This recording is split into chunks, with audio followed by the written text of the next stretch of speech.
네, 지금 내외 귀빈 Our distinguished guests are now entering. Ladies and gentlemen, please give them a big round of applause. 네, 제20회 서울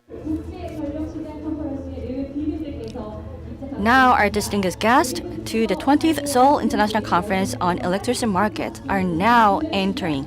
Ladies and gentlemen, once again, I would like to ask everyone to give them a big round of applause.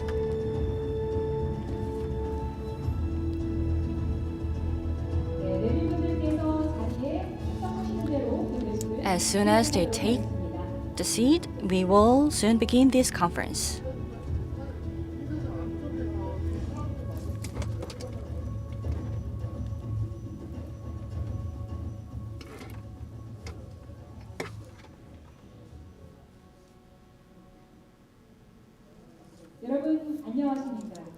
Good afternoon, ladies and gentlemen.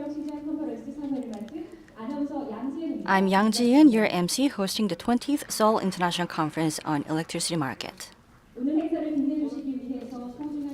Thank you all for joining us today and making this event even more special. This conference is also being streamed live on YouTube channel, and I would like to extend my gratitude to all the participants watching online. This conference is hosted by the Korea Power Exchange and Elect Times, with sponsorship from the Ministry of Trade, Industry, and Energy, themed Transition and Challenges Towards a Carbon-Free Electricity Market.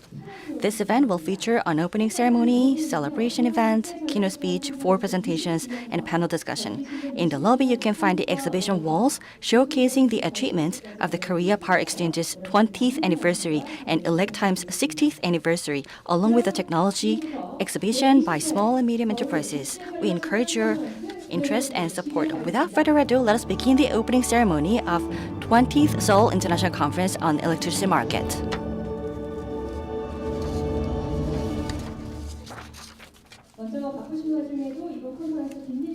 First of all, before we officially begin, let me introduce the distinguished guests who have taken the time to grace this conference with their presence. Please give them a big round of applause. We're honored to have Mr. Chung Dong-hee, CEO of Chairman of Korea Power Exchange, the hosting organization of this event. We're also joined by Mr. Chun Ho-chul, President of Elect Times. Ladies and gentlemen, please give them a big round of applause. Also, Director General Lee Ho-hyun from the Ministry of Trade, Industry, Energy. CEO Kim Jun-dong, please give him a big round of applause. CEO Park Sang-hyun, please give him a big round of applause.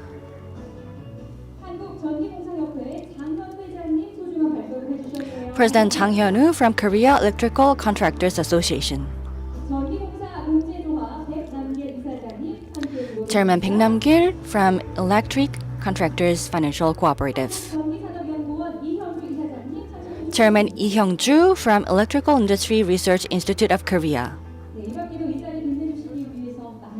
Many other esteemed guests have joined us to grace this occasion. However, due to time constraint, we kindly ask for your understanding as we cannot introduce each one individually. Thank you.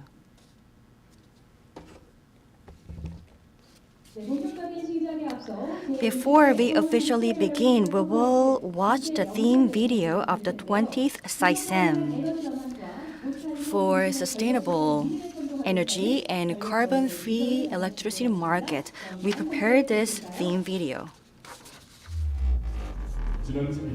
Over the past century, fossil fuels have driven economic growth. On the flip side, they led to serious environmental crises, including climate change, the increase in greenhouse gases, and the depletion of energy resources. Now, we must make new choices for sustainable development. At the heart of these choices lies carbon-free power. Recently in Korea, renewable energy sources such as solar and wind power have evolved to become primary energy sources. Technological innovations and large investment in hydrogen ASMRs, and ESS are being made. This makes the first step toward a sustainable future and a carbon-free power market. In the middle of these changes, the power market is continually evolving and innovating. Moving away from the monopolistic supply system of the past, the power market has transitioned to a competition-based structure, enabling more efficient and stable operation.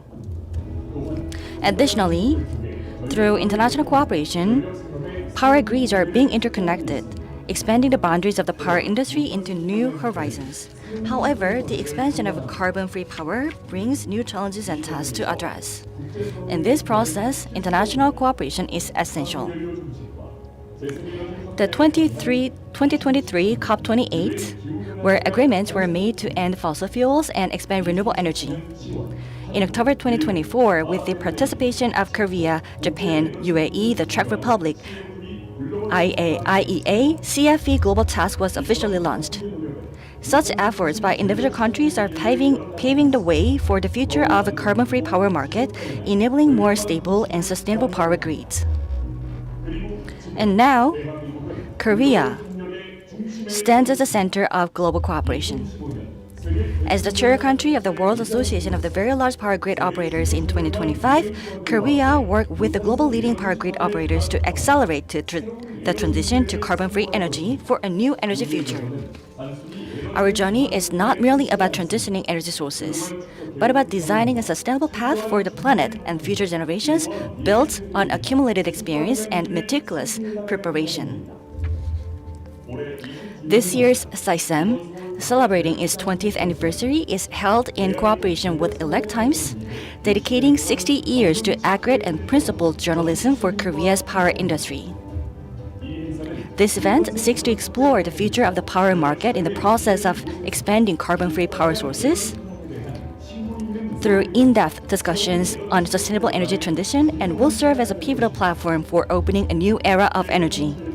By delivering clean power, we aim to make a better environment and safer energy and contribute to a sustainable energy transition and a healthier planet. The Korea Power Exchange will continue to lead this effort. 2024, the 20th Seoul International Conference on Electricity Market. Well, ladies and gentlemen, please give us a big round of applause.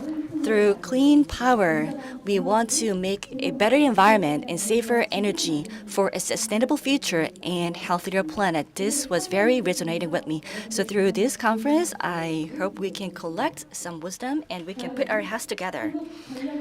Next, Chairman Chung Dong-hee of the Korea Power Exchange will deliver his opening remarks. Ladies and gentlemen, please give him a big round of applause.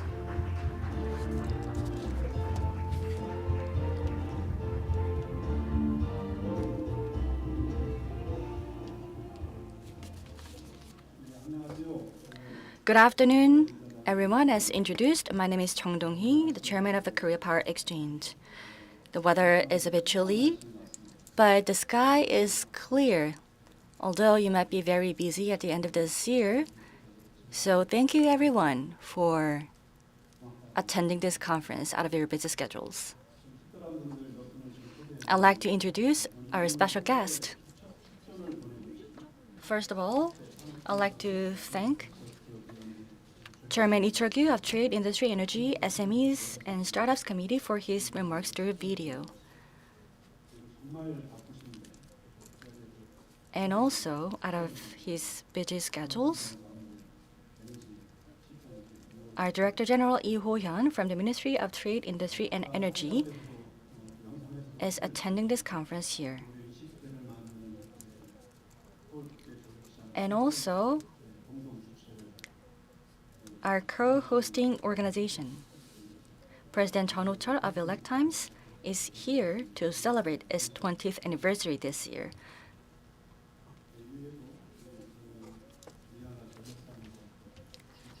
And also,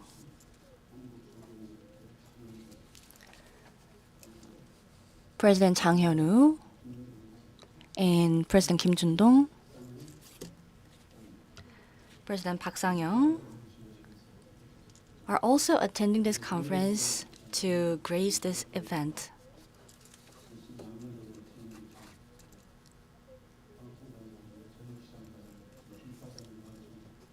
And also, we're joined by Director from the Ministry of Trade, Industry, and Energy to grace this event as well.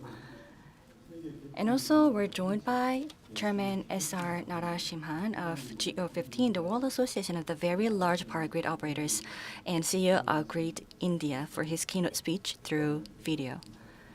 So I'd like to extend my heartfelt gratitude to all of our distinguished guests.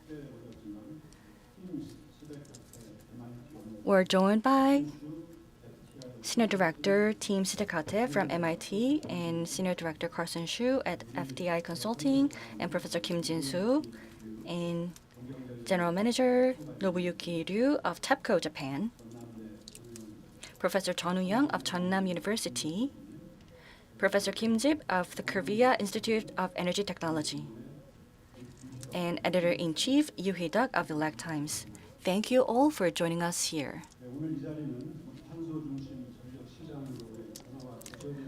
The theme of today is transition and challenges towards a carbon-free electricity market, so we are going to have an in-depth discussion. This transition is more than a shift in energy sources. It represents a crucial challenge for ensuring the sustainability of both our society and economy. We're moving away from fossil fuels and toward carbon-free energy sources, which are inherently volatile and unpredictable.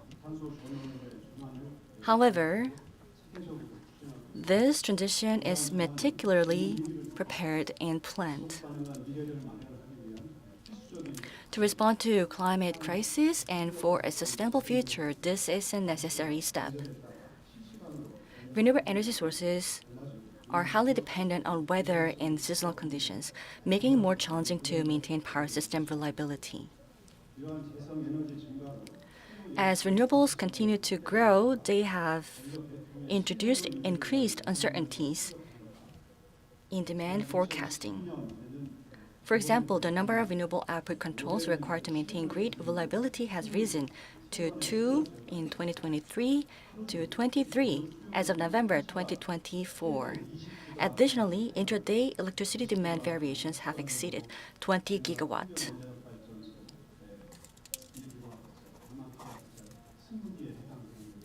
This means 20 reactors in nuclear power plants, meaning that these reactors going on and off just on one day. So, to provide stable energy to our people, we need innovative systems and networks to flexibly adapt to the variability of renewable energy in this market. In May, the Ministry of Trade, Industry, and Energy announced a path forward to improve the electricity market system and has been steadily taking significant steps to address the challenges currently confronting the power market. So we're introducing a real-time market and ancillary services market to better manage the volatility of renewable energy, and also injecting new dynamism into the power industry by enacting a special law to promote distributed energy. For example, we're diversifying the power market in the medium to long term by activating the contract market and the capacity market. These measures aim to strengthen the role of the power market, stabilizing supply and demand. So also, through these transformative changes, we're committed to enhancing the transparency and efficiency of power market operations. This will allow us to simultaneously tackle the dual objectives of maximizing the potential of carbon-free power sources while improving the stability and efficiency of the power market. Moreover, we will further expand collaboration with diverse stakeholders to support the transition to a carbon-neutral power market. As the chair of GO15 in 2025, KPX will collaborate closely with member countries to spearhead this effort. At this event, we're going to share our wisdom and experiences. And today provides a valuable opportunity to share experiences and insights at the forefront of change and challenge, while addressing the various issues that may arise during the transformation of the power market. I hope that Today's discussion will generate fresh perspectives and innovative ideas for the both Korean and global power markets, serving as a significant milestone in advancing the transition to our carbon-free society. Lastly, I would like to extend my heartfelt gratitude to all of you, both on and offline, for your interest in the Korean power industry. I hope that today's discussions will illuminate a clear and promising path for the future of the power market. Thank you very much. Well, thank you very much for your inspiring words. Please give another big round of applause for Chairman Jang Dong-hee. 국제전력시장 컨퍼런스 So, ladies and gentlemen, so he actually delivered a message of greetings and appreciations to all the participants at this international conference.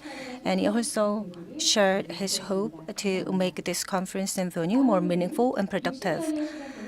Then now we will have the commemorative speech by Mr. Chun Ho-chul, the president of Elect Times, which has been on the journey of electricity market over the past 60 years. Please welcome President Chun Ho-chul to the stage.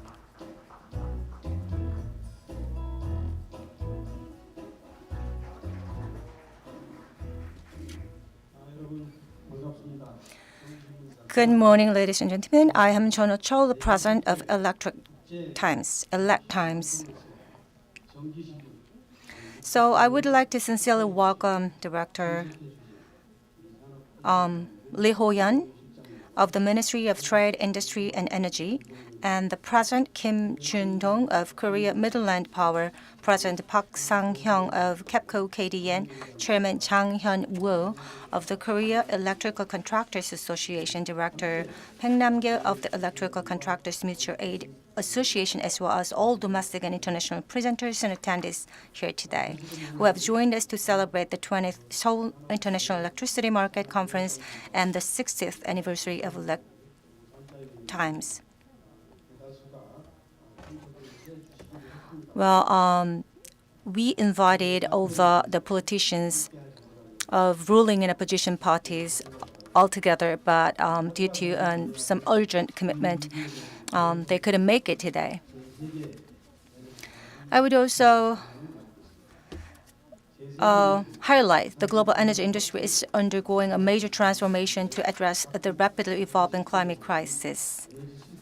To reduce carbon dioxide emissions, countries are expanding renewable energy and carbon-free power sources while transitioning to energy systems tailored to their specific circumstances, leading to intense competition for dominance in the energy market. Looking at the global energy market outlook, fossil fuel demand is expected to peak around 2030 and then decline, while renewable and low-carbon energy sources are projected to steadily increase, becoming the core of the energy market by 2050. For a long time, Korea has built a centralized energy supply system focused on fossil fuels to maximize efficiency, but it now faces the challenge of adapting to a rapidly changing market. All of this is a result of the rapid advancement of electrification and the strengthening of global trade barriers based on renewable energy and other energy sources. As you are well aware, the data center industry alone has the potential to push the global energy market into a supply crisis. In 2022, the power demand of data centers accounted for 2% of the global electricity demand, which is comparable to the annual electricity consumption of countries like France or Germany.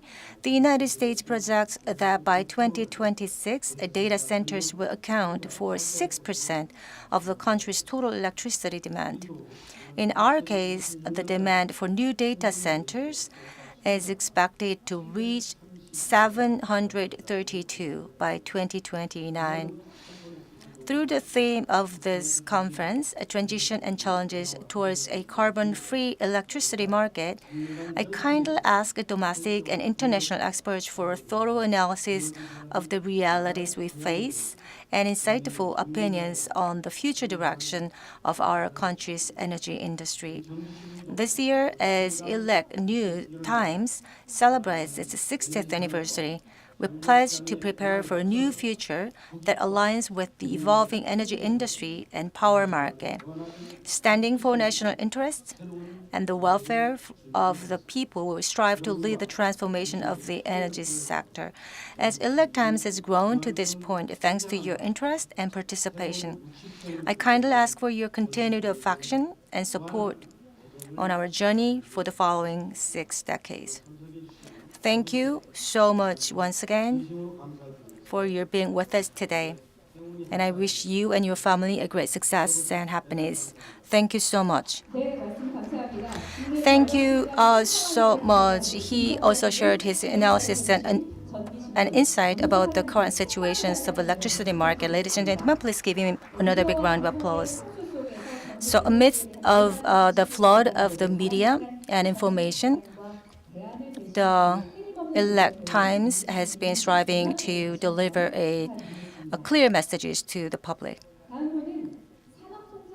Next, we would like to invite Chairman Lee Chul-gyu of the Industry, Trade and Energy Committee has sent a for his congratulatory remarks.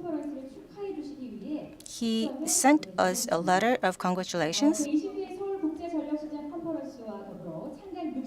So on this occasion of the 60th anniversary of the Elect Times and the 20th anniversary of this event, Chairman Lee Chul-gyu shared his letter of congratulations. Ladies and gentlemen, please give him a big round of applause. You see, this is the congratulatory remarks. Please take a look at it, but I cannot really go through every single word, but let me just sum it up. And that was all the congratulatory and kind words on the 60th anniversary of the Elect Times and also the 20th anniversary of this International Electricity Market Conference. Now, ladies and gentlemen, please welcome Mr. Lee Ho-hyun, the Director of the Ministry of Energy, Industry and Resources.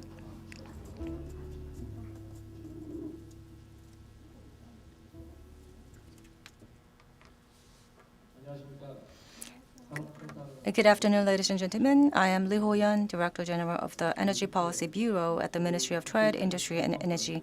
I would like to extend my heartfelt congratulations on the opening of the 20th Seoul International Conference on Electricity Markets, or SICEM 2024. I am deeply grateful to Mr. Chung Dong-hee, the Chairman and CEO of the Korea Power Exchange, for organizing this meaningful event, and to Mr. Chun Ho-chul, the President of Elect Times, for co-hosting and helping prepare this conference. And my sincere appreciations also should go to all the distinguished guests and figures in this industry and market.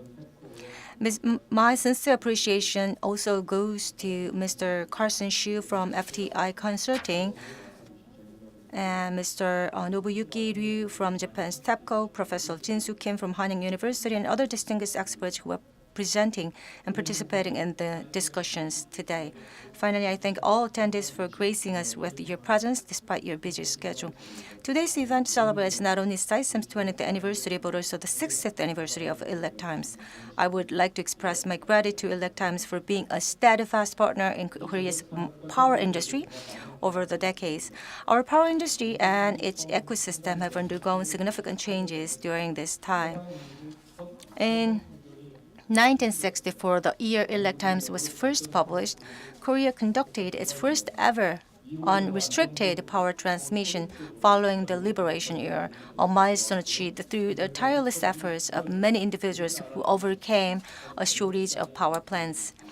Efforts to provide electricity more reliably and efficiently continued, leading to the establishment of Korea's electricity market in 2001. In 2004, Korea introduced its first commercial solar power generation system, and in July 2005, when the inaugural SICEM took place, the Renewable Energy Act replaced the Alternative Energy Act, signaling the start of the transition and challenges towards a carbon-free electricity market, the theme of today's conference. However, this transition is a challenging endeavor. The inherent variability of renewable energy is often seen as a risk to stability of the power supply system, where stability is paramount. Meeting the rapidly growing power demand driven by AI proliferation with carbon-free energy sources will require thorough planning and robust support systems. Nevertheless, this is a path we must take, not only to align with the global trend towards net zero emissions, but also to enable Korean citizens to access cleaner energy and empower our businesses to enhance their competitiveness. Moreover, it is a strategic measure to safeguard Korea's energy security amidst the uncertainties of the global energy market. Ladies and gentlemen, the government is fully committed to the carbon-free transition. Through the 11th Basic Plan for Electricity Supply and Demand, we have set an ambitious goal to achieve a 70% share of carbon-free energy by 2038, and we will steadily pursue the target. By swiftly revitalizing the nuclear energy ecosystem and reforming the RPS system to promote renewable energy deployment, we will establish a robust supply base for carbon-free energy sources. Building on our pioneering experience with the world's first clean hydrogen power market, we will actively support the growth of new carbon-free energy technologies. Alongside expanding carbon-free energy sources, we will reform our electricity markets and systems. We will establish fair compensation mechanisms for flexible resources that complement carbon-free energy sources. By launching an integrated carbon-free capacity market, we aim to foster healthy competition among carbon-free energy sources. Furthermore, with national efforts to strengthen key power grids, we will solidify the foundation for the widespread adoption of carbon-free energy through a localized electricity market structure featuring the regional pricing and decentralized energy zones. Lastly, we will expand our efforts globally and deliver tangible outcomes. Korea's advanced nuclear technology and power grid innovations such as K-Grid will be promoted internationally, including in countries like the Czech Republic. Next year's APEC summit in Gyeongju will serve as an opportunity to strengthen global collaboration on carbon-free energy. Korea will also lead initiatives like the CFE initiative to promote the use of carbon-free energy worldwide.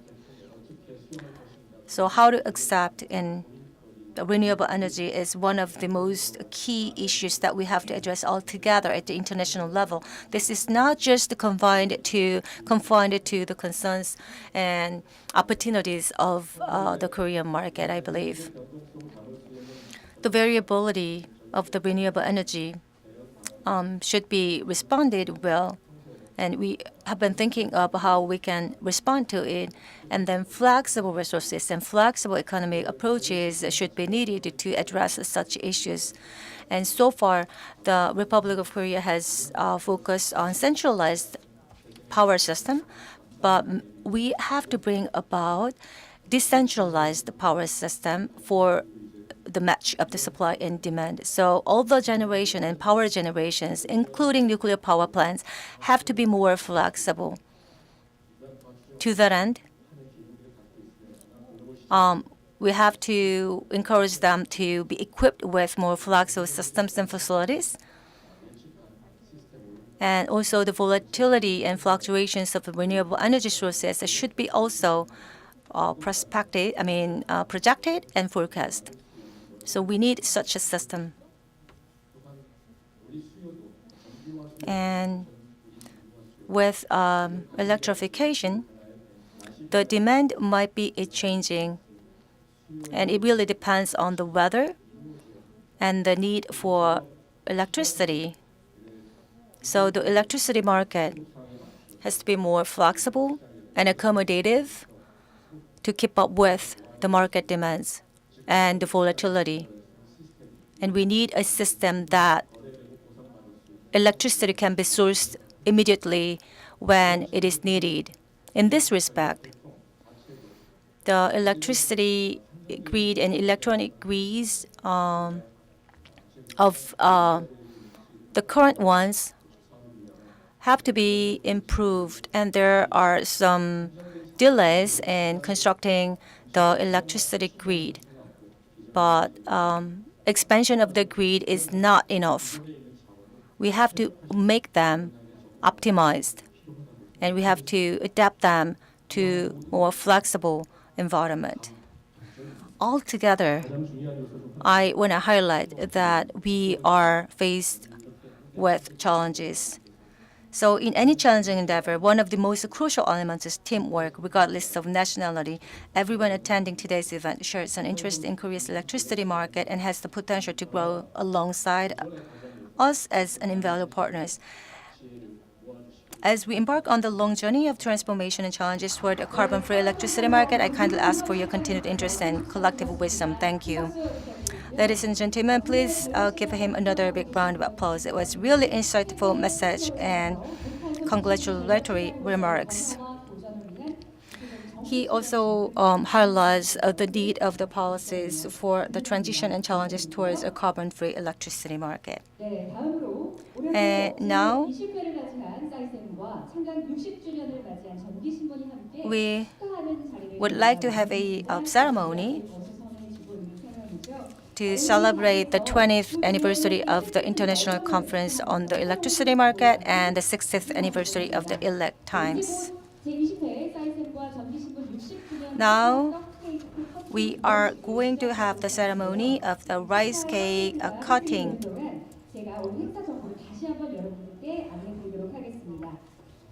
And I'm going to share with you some housekeeping notes while the stage is set up. Have you seen a exhibition booth of the SICEM technologies? And this booth offers an opportunity to explore the outstanding technologies of domestic SMEs and also international ones. And at the promotional wall in the venue, you can revisit the historical achievements of the 20th anniversary of SICEM and the 60th anniversary of Elect Times. Additionally, the Korea Power Exchange will assume the chairmanship of the Global Electricity System Operator Cooperation, or GO15, in 2025, hosting next year's annual meeting in Korea. Please visit the GO15 promotional wall to learn more about the participating organizations of this global cooperative. Your attention and support are highly encouraged.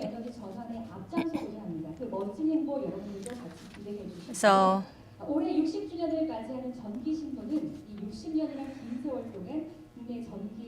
this year marks the 60th anniversary of Elect Times. And over the past 6 decades, the Elect Times has been playing a pivotal role in Korea's electricity industry. It seems like the stage is set for a rice cake cutting. So I'm going to call out some names of the honored guests. Mr. Chung Dong-hee, the Chairman of Korea Power Exchange, Mr. Chun Ho-chul, President of Elect Times, Chang Hyun-woo, Chairman of the Korea Electrical Contractors Association, and also Park Sang-hyun, the KEPCO KDN, the President of the KEPCO KDM, and also the President of the South Power.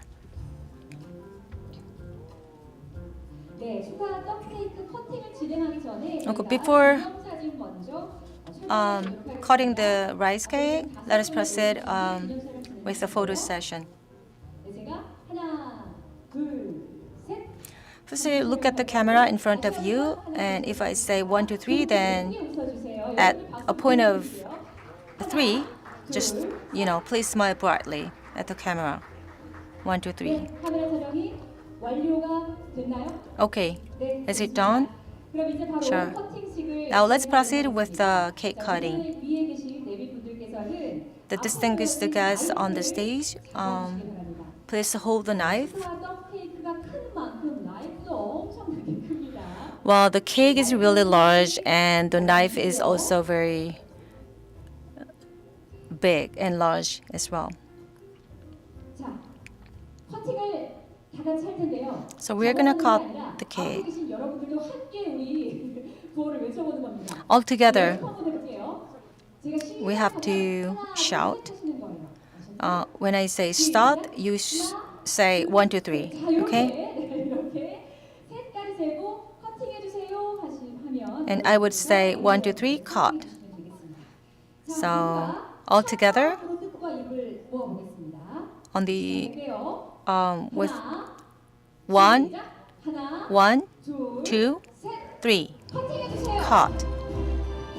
네, 제 20회를 맞이한 사이점 We have successfully celebrated the 20th anniversary of SICEM and the 60th anniversary of Electimes with this cutting ceremony. We look forward to the sustainable growth and continued achievements of both institutions. Thank you so much. 박수로 축하해 주시면 Ladies and gentlemen, please give them a big round of applause. 네, 이제 Yes, we have just completed the rice cake cutting ceremony celebrating the 20th anniversary of SICEM and the 60th anniversary of Electimes.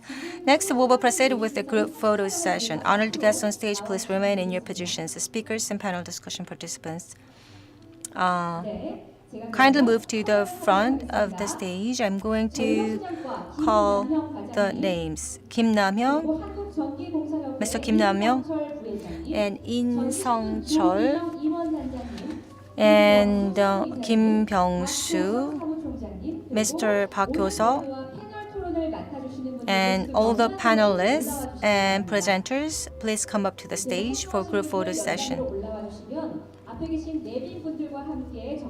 When you come up to the stage with these distinguished guests, we're going to have a group photo.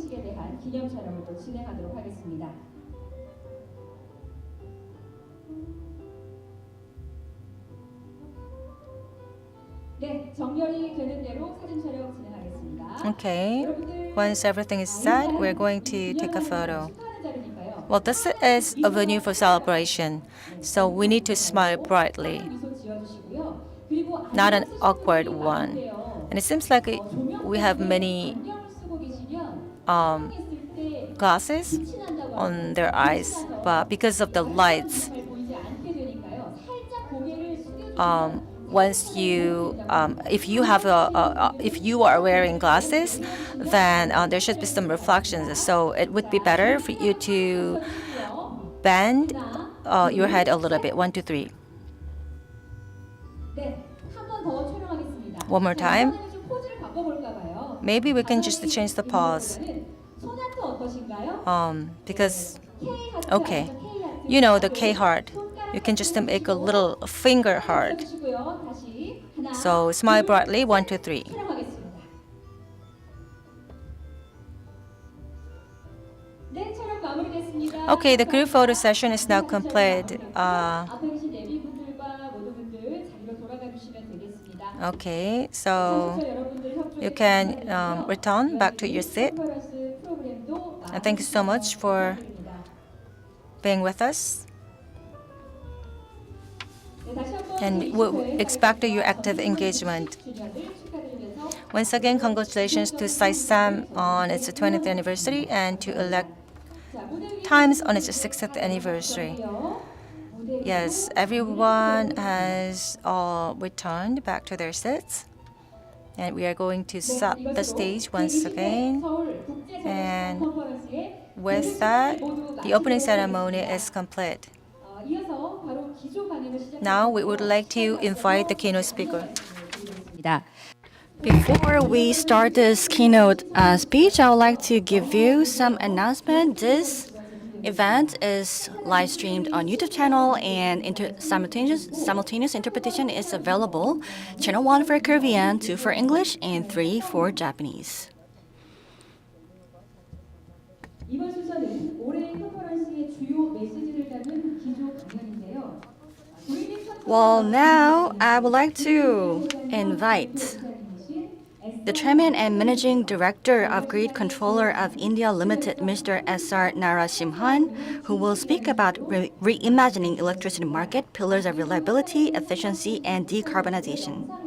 Unfortunately, he could not make it here, so he has prepared a video presentation. Let's watch it together. Please give him a big round of applause. Esteemed colleagues and friends, good afternoon. It's an honor to join this distinguished audience at the Seoul International Conference on Electricity Markets 2024. I thank the organizers KPX for hosting this critical dialogue on the evolving role of electricity markets in the global energy transition. This being the 20th consecutive year of this event, it's indeed praiseworthy, and I also congratulate KPX on this occasion. Electricity markets have always been the backbone of our power systems, but today they are more pivotal than ever. As we navigate the intertwined challenges of decarbonization, energy security, and economic growth, electricity markets serve as a critical interface where technological innovation, regulatory foresight, and operational reliability converge. In this keynote, I will highlight how electricity markets are evolving to complement reliability, foster economic efficiency, and facilitate the integration of renewable energy through innovative mechanisms like capacity markets, ancillary services, renewable energy certificates, and the carbon market. I will also draw on India's journey as a case study of how these elements can be harmonized to drive the energy transformation.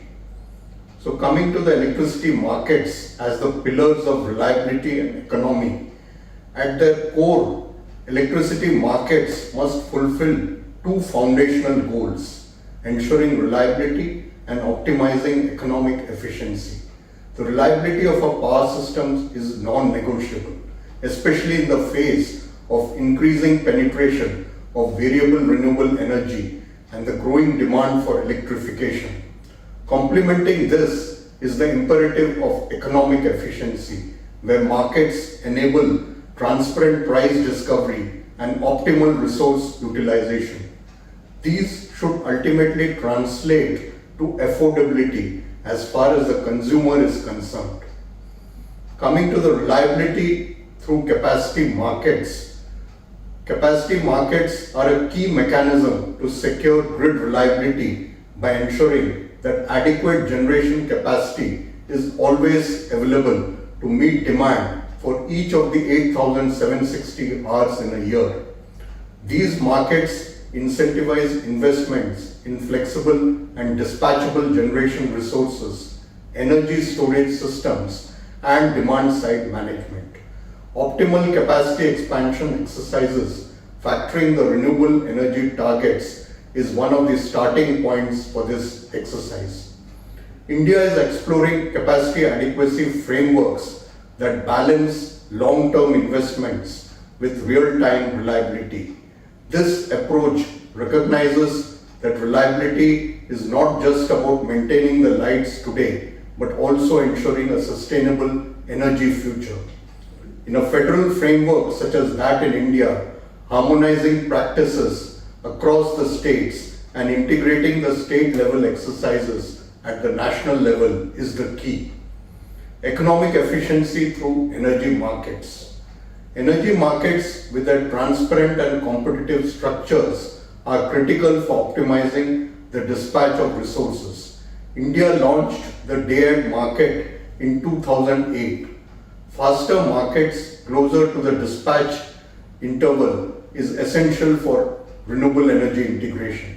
India's real-time electricity market was launched in 2020, exemplifies this.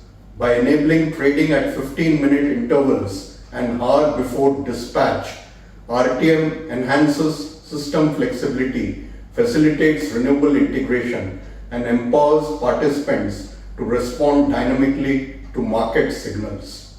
Such markets not only improve price discovery, but also create a level playing field for all participants, fostering innovation and investment.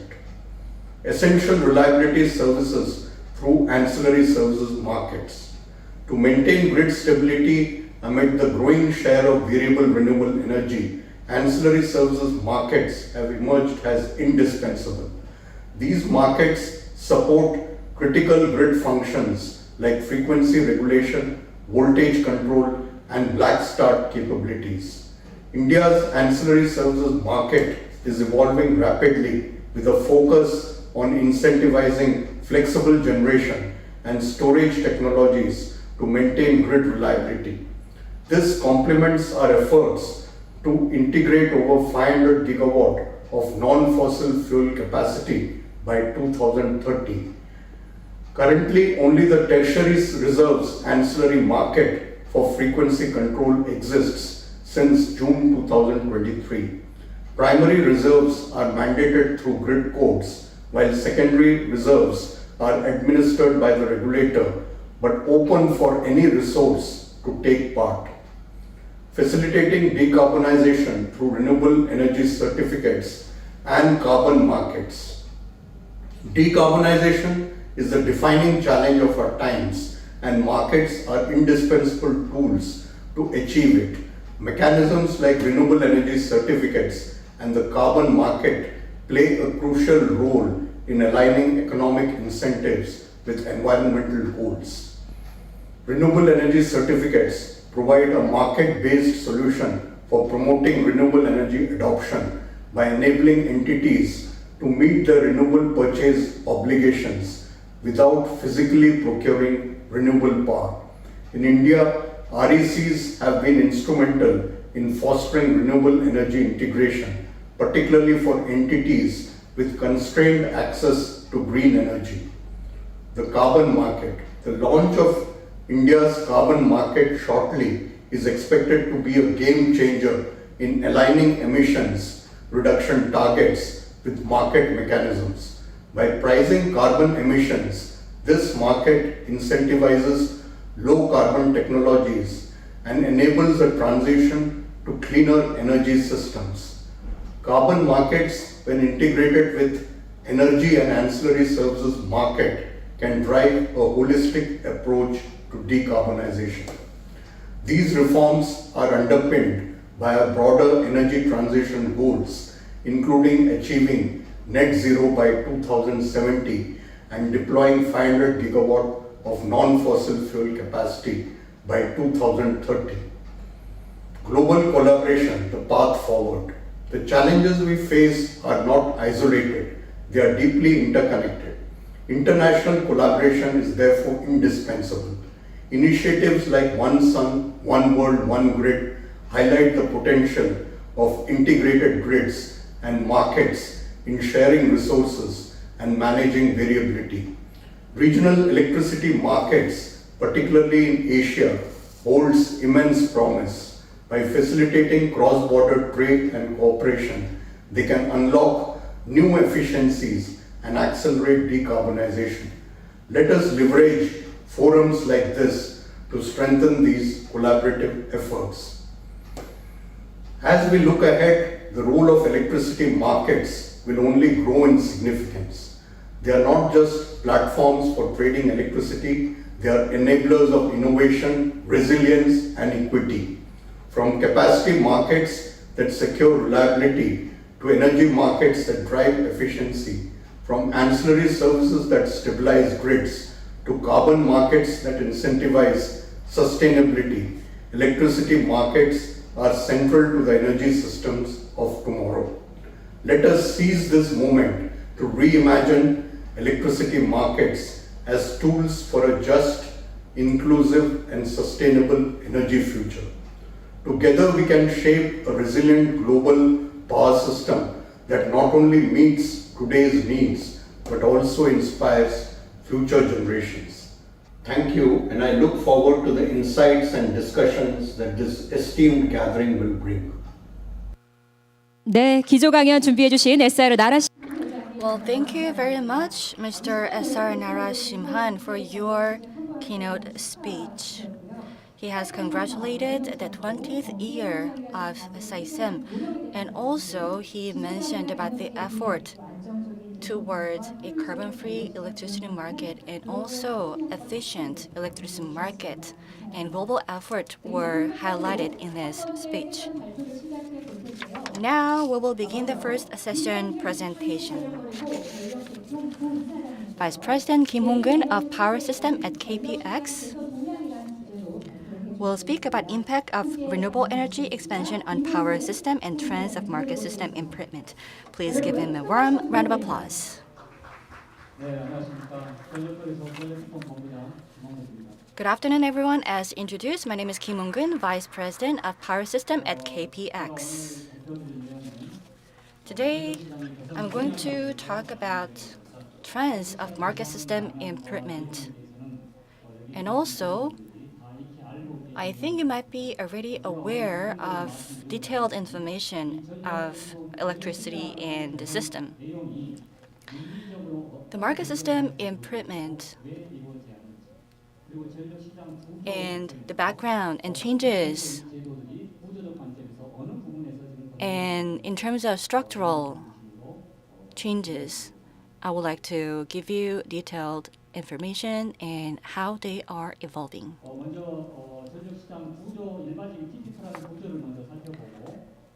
I'm going to go through a basic structure of power market and let you go through the structural changes. If you take a look at this picture, you can see the basic structure of the power market. As you can see here, this shows the supply of power in the market. The quantity and price are decided from the lowest point. And if you take a look at the axis X, you can see the price on different time level. And if you take a look at the y-axis, then you can see the amount. So based on this time and amount, the price is determined. Then to determine the amount and price, there is important element, which is bidding. So bidding is very important system. So when do we do this bidding? We need to get ready the generator 1 day before. So we have to determine the amount and price 1 day before to further decide when to turn on and off the generator. So we make a decision 1 day before for the next 24 hours. So day-ahead market is a very important pillar in the power market. However, sometimes demand goes up or goes down, or it may change. So we need to determine the amount and price in real time based on such variables. So once again, we determine the amount and price based on real-time market. So if we call a spot market for day-ahead market, and to generate electricity, we need to build power plant as well. To do so, we need long-term contract market. So by and large, day-ahead market, real-time market, and for a facility, long-term contract market are the three main pillars in the power market. The reason that I mentioned about these three pillars is that when we are trying to improve the system, we also need to change this important element as well. Before talking about improvement, there might be some physical background. And one of the causes is increase in renewable energy. Korea provides only 10% of renewable energy in the total energy mix. And solar power is accounting for 6 to 7% in the total mix. As of today, 32 gigawatts is generated through solar power. And according to the 10th Basic Plan,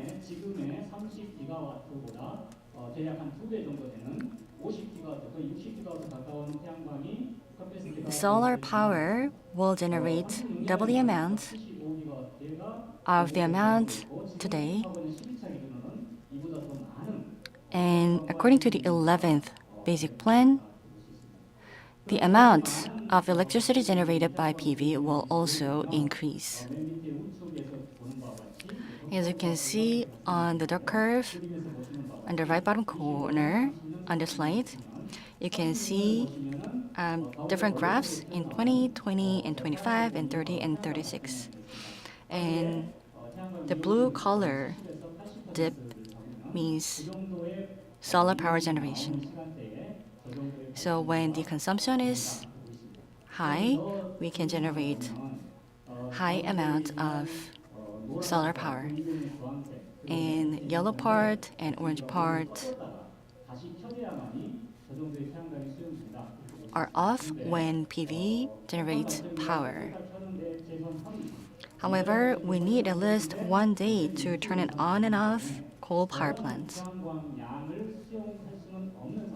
So it might be unrealistic to realize this graph. So we need a flexible system so that we can operate all the generators when they are in need, when PV cannot generate enough amount of electricity. So in reality, when we generate 30 gigawatt of power by solar power, then there might be some difficulties and limitation. This is a real picture. In April this year, we analyzed dispatchable resources from solar power and from other power stations. As you can see in this picture, on the left you can see the power load on weekdays, and the third and fourth pictures are on the weekend. So we call it light load days, and the first and second pictures belong to heavy load days. Although the demand is very high, PV does not generate enough amount of electricity. So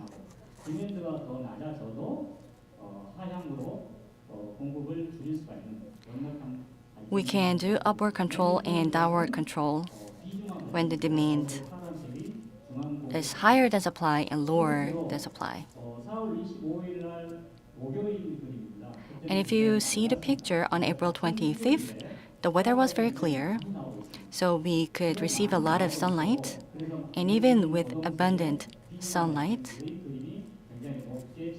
you can see this bar, the brown color, not for control.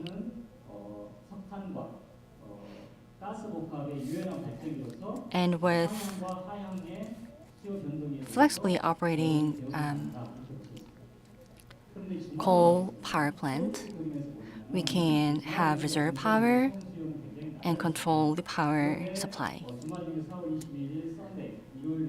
And on Sunday, April 21st, the weather was cloudy.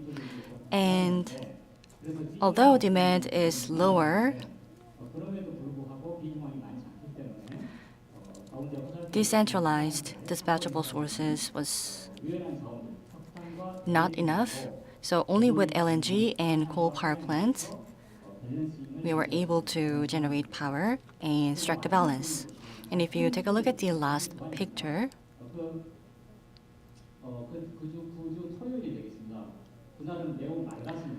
April 27, Saturday, and the weather was clear. And a lot of power was generated from decentralized facility.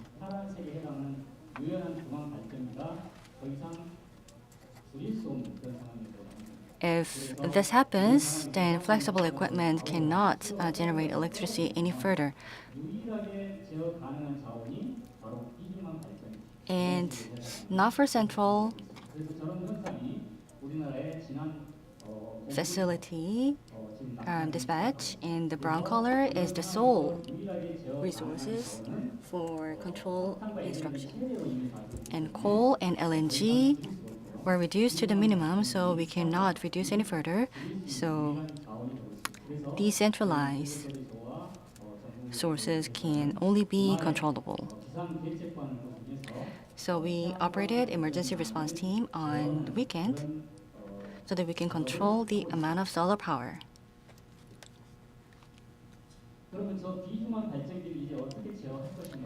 Then how do we control this decentralized generator? So we take three approaches. First, secure flexible resource. We can decrease P-mean value or flexibly operate nuclear power plant, or we can invest in new flexible equipment. And there are resources uncontrollable. And we can go through price bidding for dispatchable resource. That should be in real-time market basis. So real-time market and bidding are what we are trying to achieve, and also we're trying to have price bidding. And we need more transmission, which is creating more limitations. So we're trying to regional transmission system. And we also can create more demand. Not only minus DR, but also plus DR are in our plan, and fast DR is also in our plan. So taking one example, the red color is the amount of power generated by solar power, which is not controllable, so we manually control this. As you can see in the picture, one day before, we decide the amount of power decrease from solar power. We plan it by 11 p.m. one day before, and we send out text or make a phone call, and then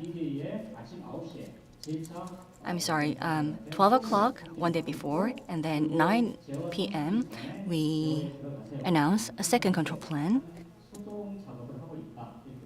And then 9 a.m. on the same day, we notify control instruction on the same day. However, this manual procedure is not very easy. When we have oversupply of solar power, then we need to decrease dispatchable source with central generator. And when the weather is cloudy and we lose power source, then we need to ramp up the amount of power with our existing generators. But sometimes we cannot meet the demand. So in this case, we need to do upward control. So far, I've talked about basic structure in the power market. Then how do we restructure this market is on this presentation slide. As mentioned earlier, there is day-ahead market and real-time market. And after generating electricity, we go through dual settlement. However, in Korea, we only have one market, which is day-ahead market. So there is no mechanism controlling the solar power generators. So we need real-time market-based RE bidding system. So as you can see here, to respond to renewable energy in the spot market, we're building real-time market and renewable electronic bidding system. And also with new ancillary service, we can provide incentive. And with the increase in RE, we need more transmission network, which poses limitation. So we need regional pricing system. So we're working on this pricing system. So this regional pricing system will be one of two important elements. So we're thinking about two-way price beating. So there will be power generation and sales sector. So in this real-time market, we're making some improvements, and also expensive generator and cheap generators will not be used in the real-time market. Or if that happens, we will have oversupply. So we need long-term contract market. So previously, we had energy contract and capacity contract. And market value is not proper. So we're trying to deal with best in practice. And through bilateral contract, we will seek stable supply of electricity with LNG as well. And hydrogen power generation is very expensive, so through long-term contract, we have CHPS to make up for the expensive price. And also, emergency generator cannot be in the real-time market, so it will belong to long-term contract market. And also, carbon-free power source is also expensive, so they belong to long-term contract market as well. So by and large, we have energy contract and capacity contract markets, which are improving. And to adapt to the variability in the renewable energy, we're making some improvements as well. So spot market or day-ahead market will have contracts through long-term contract market, and then the spot market will be divided by day-ahead market and real-time market. So this is the outlook of structural changes in the power market. And the core system among all of this is real-time market. Now, we only have day-ahead market, but in the future, we will also have real-time market. So as you can see on the right side, we will have more intervals to determine the price and the amount of power, for example, in every 15 minutes instead of once an hour. And the bidding market is also very important to embrace all these variables. And we should only generate the electricity based on this bidding. So this bidding is also being conducted in national projects. And now over 3 mega bidding is a must, and lower than 3 mega, then bidding is optional. We only do energy payment, but with the bidding system, capacity payment or imbalance penalty will also be included. So there is additional profit, and so we're trying to embrace RE in the bidding system as well. This is last slide. What I've mentioned so far poses challenges for the globe as well. over 2030, the amount of solar power will increase, and we will no longer have dispatchable resources because it will be in oversupply. So we may take three approaches. So first challenge to address is we need to make renewable energy as dispatchable resource. So to do so, we need real-time market, renewable price bidding system, and integrated control system.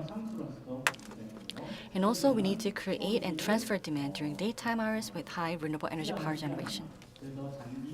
And we need long-term investment in storage and flexible resources. And lastly, we need more transmission network. We're working on it, but at the national level, we need legal support. Without it, it's difficult to increase the transmission network. So with renewable energy in Korea, we're restructuring and making some improvement in the Korean market, and we went through what are the changes by each segment. Thank you for listening to my presentation. Thank you very much, Vice President Kim Won-gun of Power System at KPX, for your wonderful presentation. We will now have Q&A session. So if you have any question, please raise your hand, and we will hand over the mic for you. So based on what he has presented, if you have any question, feel free to raise your hand.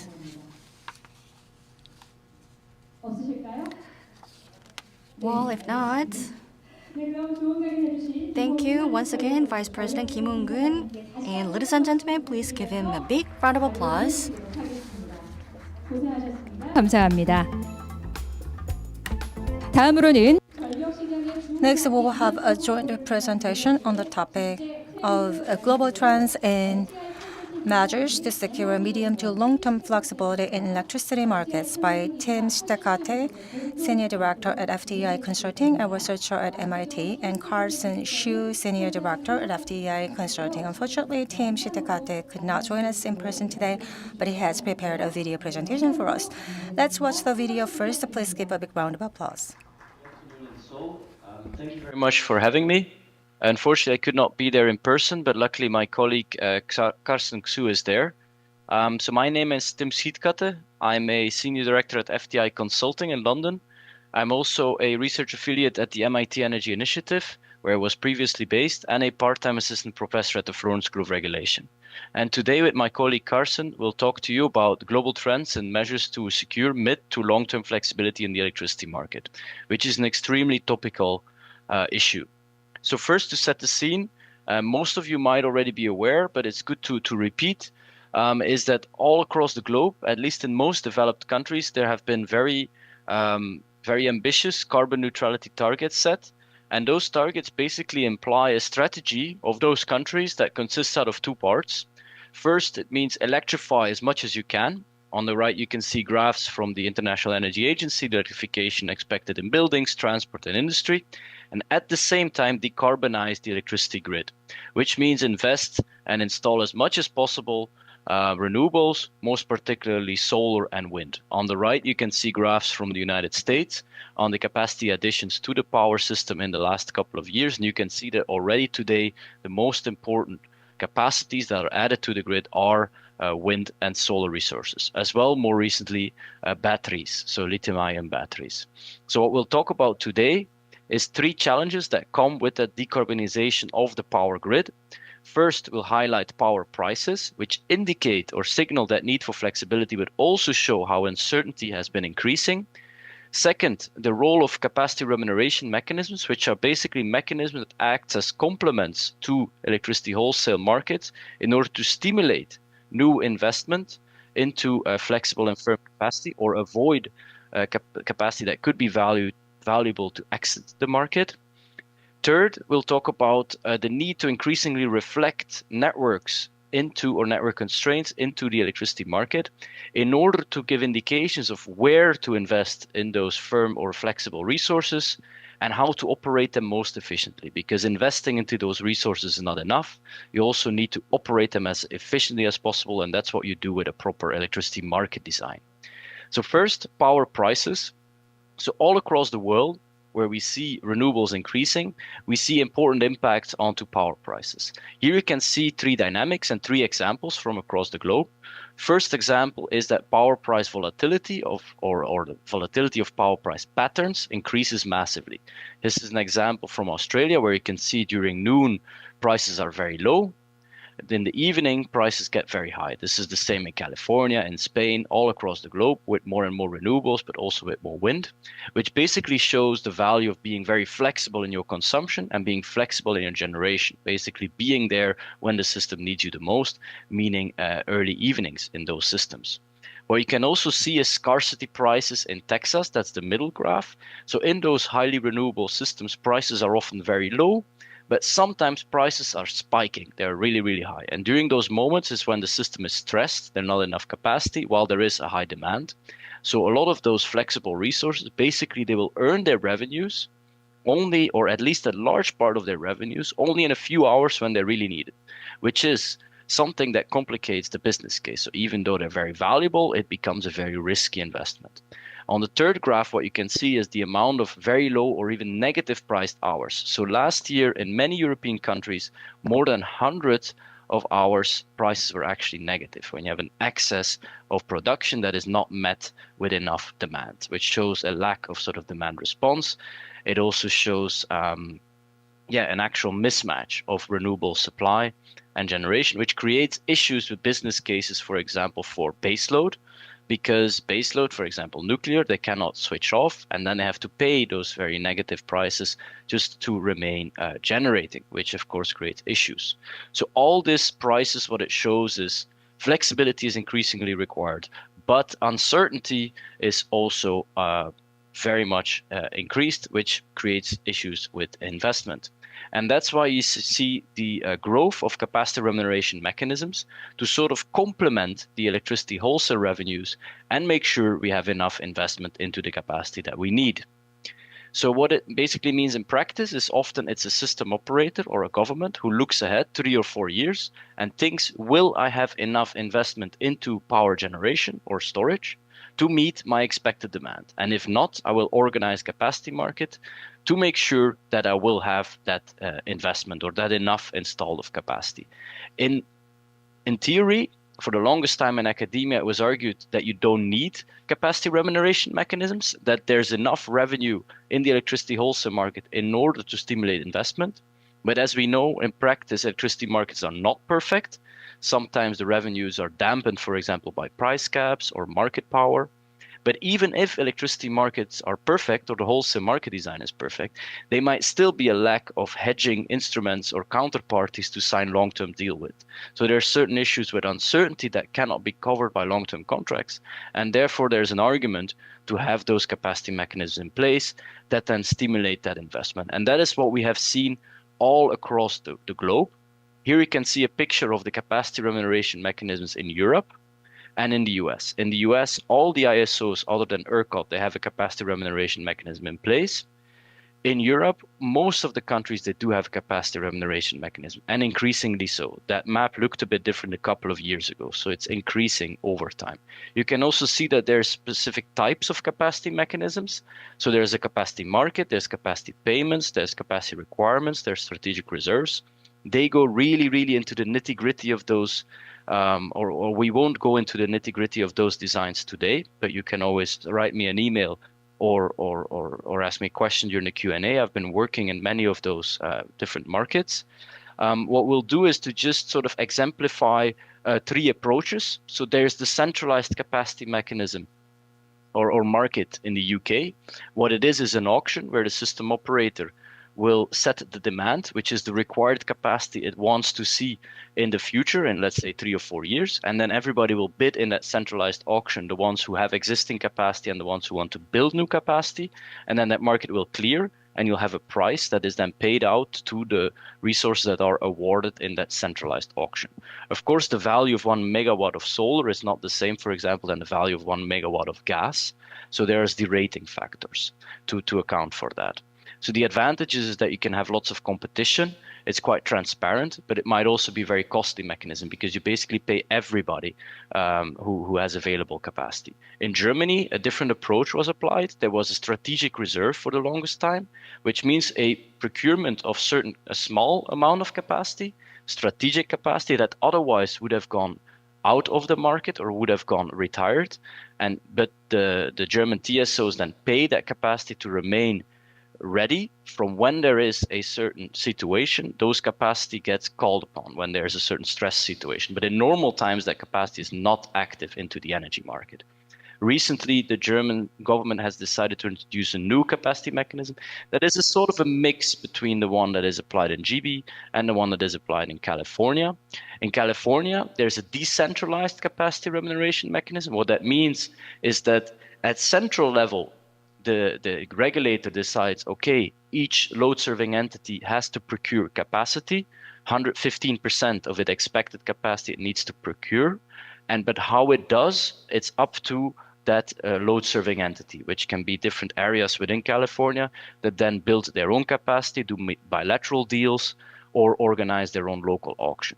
There's more flexibility in that approach on how to reach the necessary capacity, but it can also be a bit less transparent. So each of those countries has their own approaches and their own context. And this is just a flavor of how complicated that design can be. For your reference, there's also a taxonomy into the slides, but I won't go into the details right now. Now over to Carson. 네, 좋은 강연 해주신 Thank you so much, Team Sitekate. As he already said, we would like to invite Carson Xu, Director at FTI Consulting, for his part of the presentation. Ladies and gentlemen, please give him a big round of applause. Everyone. I will now speak about the third part of our presentation, how to reflect network constraints in electricity market design. Specifically, I will be talking about the topic of locational pricing. So what is locational pricing?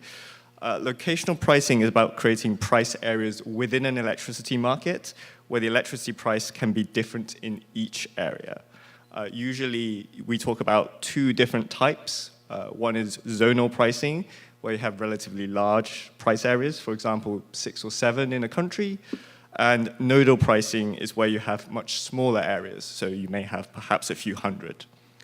As you can see on the slide, over time, more and more liberalized electricity markets are moving away from single national prices to zonal or nodal pricing. And part of the reason is because this market design helps facilitate more efficient investment and more efficient operation. As Tim said at the beginning of our presentation, investing in thermal flexible capacity resources by itself is not enough.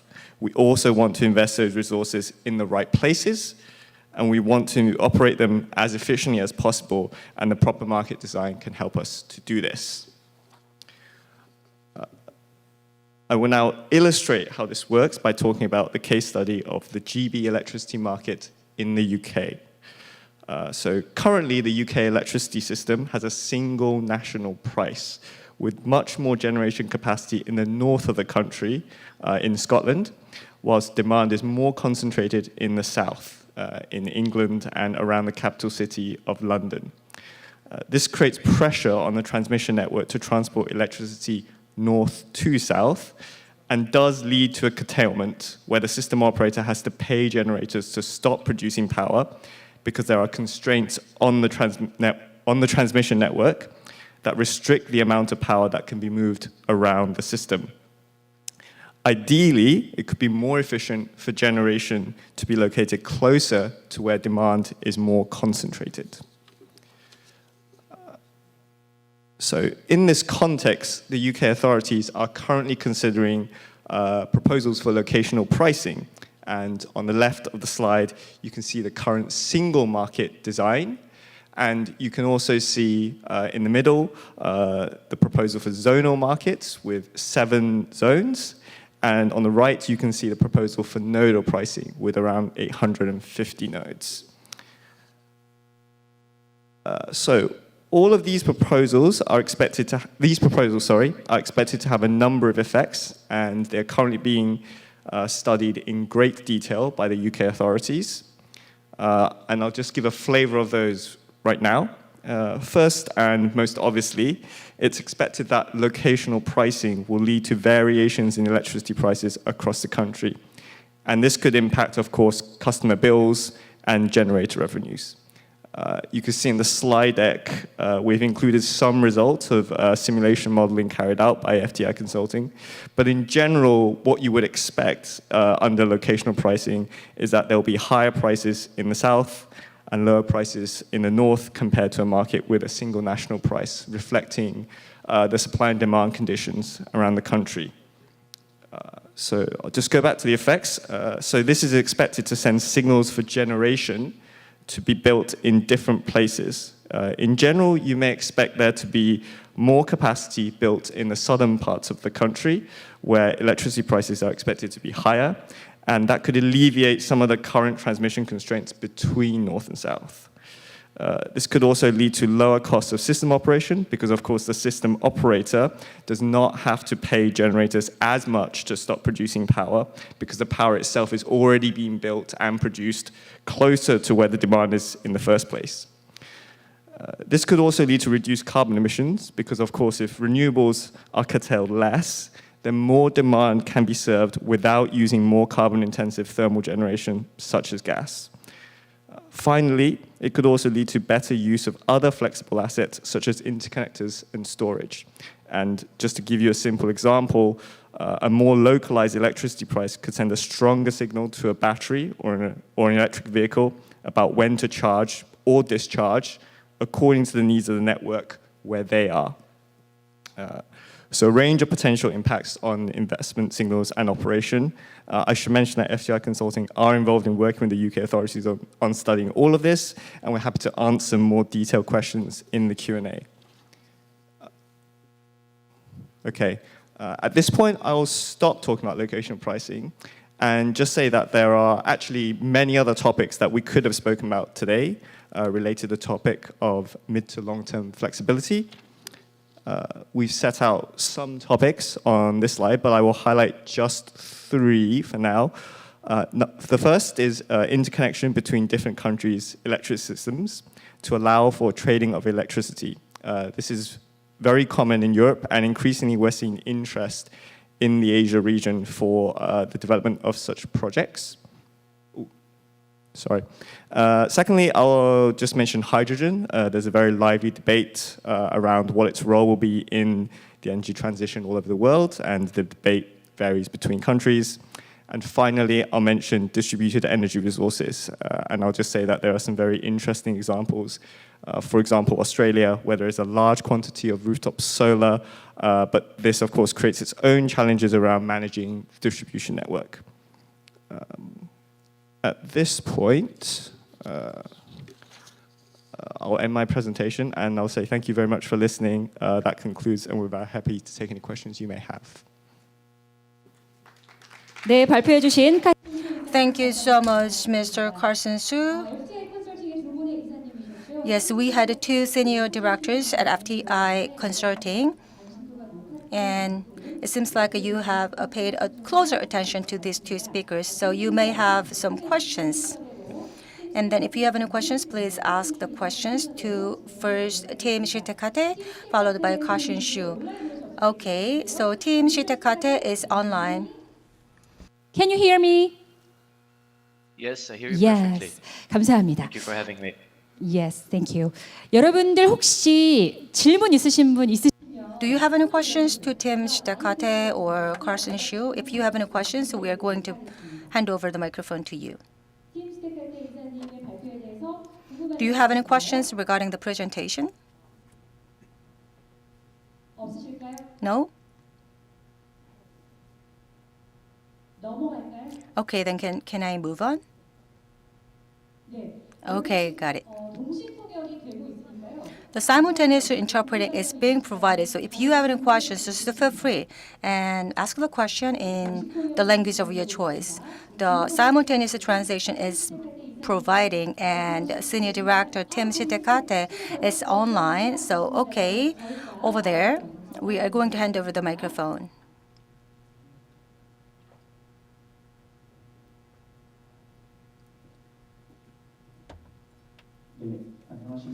Good afternoon. Hello.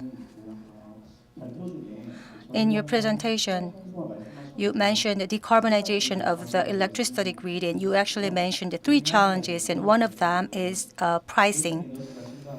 Renewable energy is emerging, and the fluctuation of the price is increasing as well. With that volatility and fluctuations, we have to, the demand and the consumption should be more responsive. And do we need any infrastructures or regulations or policies? What kind of policies you can think of to be more responsive to this renewable energy increase? Yes, thank you very much for your question. I hope you can hear me well. So I think the number one policy for demand to be more active is measures in the retail market and the availability of contracts for consumers or at least smaller users to reflect that electricity price volatility. And those contracts, it depends on where you look in the world, are quite popular. For example, in the Nordics, Norway, Denmark, there's already, like Norway, 80-90% of consumers that see that they had price volatility. Spain as well, 50%. There are other countries like Germany, where it's 0% of consumers, so you need a smart meter, and you need retailers who are willing to offer those contracts. So that's a good thing, because it means that some consumers will see that volatility, react to it. Of course, you need locational pricing, because otherwise you might react against the network, because your price signal is not granular enough. But the disadvantage of that is that sometimes this price volatility also works against the consumer, because suddenly from 1 month to another, or from 1 hour to another, in the case of Texas, for example, prices can be very large. And if consumer is not very much aware, you'll get a lot of political resistance. That's what we've seen in the storm during Uri in 2021 in February in Texas, where now that type of pricing is not allowed anymore. That's what we've seen in the European energy crisis, where suddenly consumers on those contracts were the first consumers who saw that gas prices were rising, and there was a lot of political opposition. So you need to send those volatile price signals while at the same time protect consumers against that sort of volatility. So therefore you need innovative solutions like hedging or sort of insurance contracts on top of sending those volatile price signals. And there's a lot of work around the world to improve that, but we're not there yet. There's some good examples in Europe. US is a little behind in that aspect. Thank you. 네, 답변이 되셨을까요? Was it answered? Was your question answered? Okay. Any other questions? Okay. 마이크 부탁드립니다. Please hand over the microphone. 마이크를 전달해 주시고요. 전달 받으시는 대로 Okay. 진행하도록 하겠습니다. Once he gets the microphone, he's gonna speak. Okay, on the second row. Kim, I'm an assistant professor at Kentech. I have one question each for Team and Carson, actually. So for Team, so when we have more and more capacity remuneration policies, for example, capacity payment and capacity market and so on, then what would be the meaning of the spot market? Like it automatically changes the strategy for the stakeholders, right? They can be at a different price when they have more remuneration policies for the capacity, then what will be the function of the spot market? That's my question. Yes, thank you very much for your question. I think a capacity market is a little bit addictive, because the moment you have a capacity market, probably the prices in the wholesale market will be generally a bit lower, because you already received that revenue via the capacity market. So then these prices are lower, which makes the case for the capacity market to remain even stronger. So that's a bit of a slippery slope that we have seen in quite some countries. But the role of the spot market remains incredibly important in sending the right operational signals, which is something that is absolutely not done by a capacity mechanism that only pays you for being there, especially when you need it. And a spot market is then a complement, or they're complementing to each other, because when the spot prices are high, that is actually the signal when those resources that are procured via the capacity market should really be there. So there's mechanisms like reliability options, which have been in place in Colombia for the longest time, ISO New England, Italy now, Belgium, that basically say, okay, the ones that are procured in the capacity market, we gonna trigger you, or you really gonna have to pay lots of money when you're not there, when the spot price is above a certain level. So it's a sort of option contract. So in that sense, the spot market is the measuring of the temperature of the system, and then it's a way to link with the capacity mechanism. But you absolutely needed to figure out when to charge your batteries, when to have that demand response. For renewables as well, like as Carsten said, the spot market will indicate where those renewables are more valuable, so they're sending signals and then working in tandem with the capacity market. So in the terms of operation, it remains, and sending those locational signals and sort of what types of resources you need, it remains incredibly important.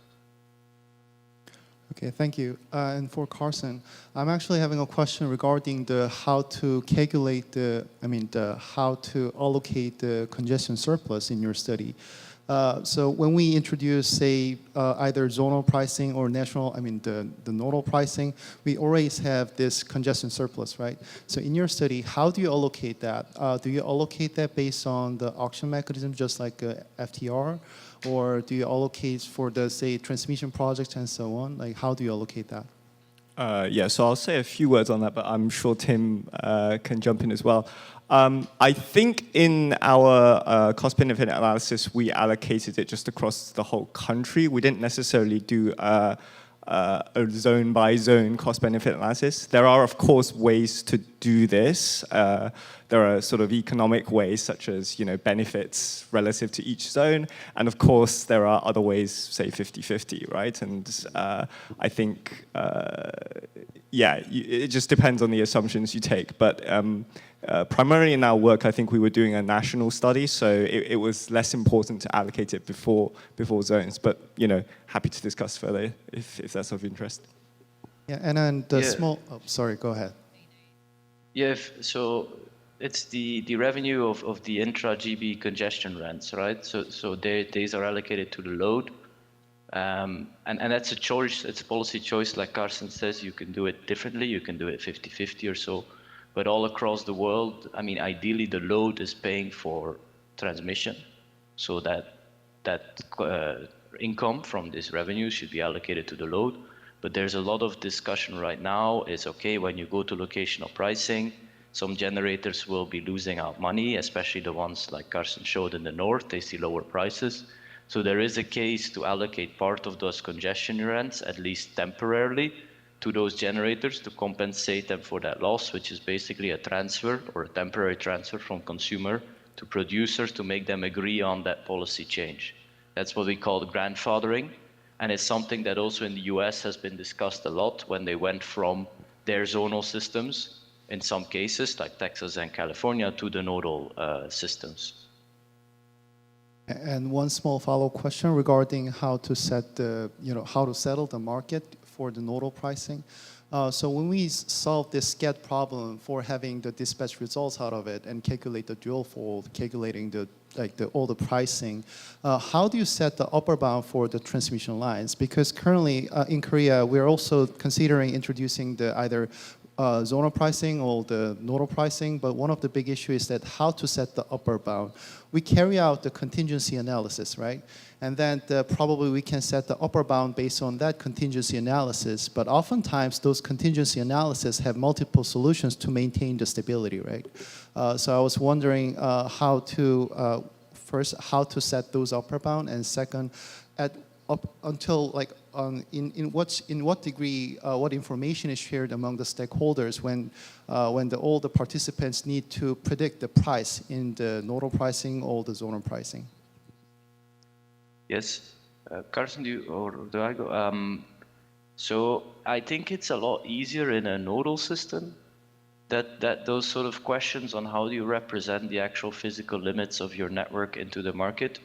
Because in the nodal system, you're basically doing that contingency analysis, or you're doing at least a sort of very advanced DC power flow and in real-time AC power flow within your market clearing to consider all those elements. But of course, things like stability or voltage to a certain extent you don't consider, and then it's sort of the control room, the system operator who has good experience with sort of how can you adjust manually or via all sort of programs these limits to avoid those issues that are then not covered in the market clearing, but it does cover quite a lot because it's diskette. So that sort of setting of the limits is not necessarily a big issue that I'm aware of in the nodal pricing, but it is a much harder under zonal pricing, especially when you do it the European way, because then you have to basically abstract an actual network into a capacity, one number that you can allow trade between the different zones. So that abstraction is really hard. And there they have been using what they call net transfer capacity approach and now flow-based approach that sort of improves the way of mapping sort of all those technical information, all those contingency scenario into allowing a certain volume that can be traded between a border, which is actually not a real electrical border, it's a financial border, right? Because you need to abstract that in that zonal system. And I think we can talk about this for many days, and happy to do so, on how to exactly do that. And there's been a lot of experiments with that, but nodal pricing is easier because it's closer to the physical system than zonal pricing. In that physical representation, right? That's just one of the many dimensions to cover. Okay, thank you so much. 네, thank you for your answer. 네, Mr. Stekate and Shu님. Thank you so much. Any other questions to maybe Carson Shu? Okay, we are a little behind the schedule, so let me wrap up the session. Thank you so much for your answers, ladies and gentlemen. Please give them a big round of applause. That was really the passionate debate and discussions, and thank you so much for your active participation. So the first session is done now, and we are going to give you just a 10-minute break because we're a little behind the schedule. So in 10 minutes, we're going to have the third presentation. And the rice cake that we cut at the ceremony is already ready and available outside of the hall, so please help yourself. And at the lobby, you can also register your parking spot. Okay, thank you so much. I'll see you. 네, 첫 번째 Okay. So thanks to your passionate engagement and participation, we are a little behind the schedule, so we would give you only 10 minutes of break, but now we are going to get started with the second presentation session. Next, we have a presentation on the topic of diversification of the Korean electricity market, role of forward contract markets by Professor Jin-soo Kim from Hanyang University. Please give him a warm round of applause. Good afternoon, ladies and gentlemen. Let's kindly introduce. My name is Kim Jin-soo, and my sincere congratulations on the 60th anniversary of ELAC Times. Today, I'm going to talk about the diversification of the current electricity markets and how we can develop it further. And I have three contents on that, three approaches. And Mr. Kim already mentioned it a little bit, and he also mentioned the trend at the micro level. So I'm going to tell you about the transformation at the macro level, and I'm also going to touch upon the policy, especially with a focus on the forward contract market. And then, and the CHIP, I am also going to talk about it, and the first market has been already done. And I do have some insights about it, and I'm going to share it with you today. In the keynote speech, we've learned about two goals of the Korean electricity market, which is stable supply, and the second is economic supply.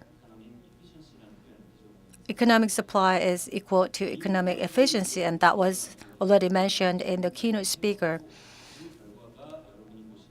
And this is the current Korean electricity market structure. You see the stable supply.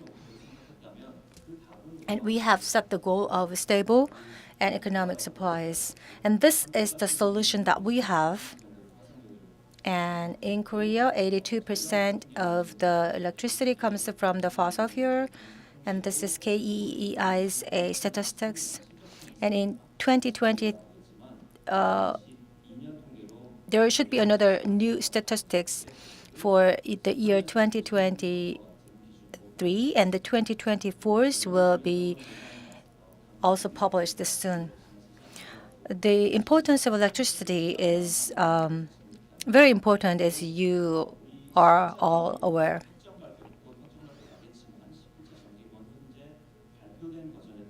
And according to the publication, by 2028, the standard demand will increase to over 700 terawatt. That's the forecast.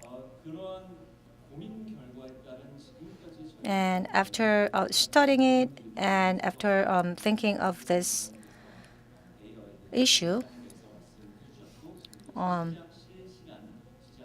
we've also have seen many other challenges, but I don't have to touch upon it because Mr. Kim already mentioned it, including the day-ahead market. So the Korean electricity market is trying to achieve the goal, the cost-based pool for electricity market. But we have gone through some grand transformation. The first one is after the Industrial Revolution, and the second came with a fossil fuel, and oil and petroleum. But of course, we have introduced nuclear power and also gas. But the largest portion of the energy sources is oil and petroleum. But now we are heading toward the third energy transition, and that's decarbonization. So when we structure energy system, now we have another goal, which is carbon neutrality, and that should go together with a stable and economic supply. But there might be some there might be some areas where these three factors can not be well balanced. So for the stable energy security, we need to reframe the energy supply structure. But in this mechanism, in this process, we have to keep in mind the sustainability. So far, we have been just thinking of reliability and affordability, which is about price and availability. But now there is a fourth factor, which is relation to security of energy. And looking at the sub-keywords under each keyword, there are many components that we have to take into account. For example, in availability, the decision-making processes, the public approval and public participations are very important now in the decision-making processes. And acceptance of the public is not just about the demand of electricity, rather that's also about their needs. And that should be also one of the important components for affordability as well. And in reliability, as the previous speakers have all mentioned, storage and interconnection came as an important factor. Yes. Then can the Korean electricity market accommodate these all new factors? You see this table. This shows a comparison between different markets, depending on centrally planned or energy only.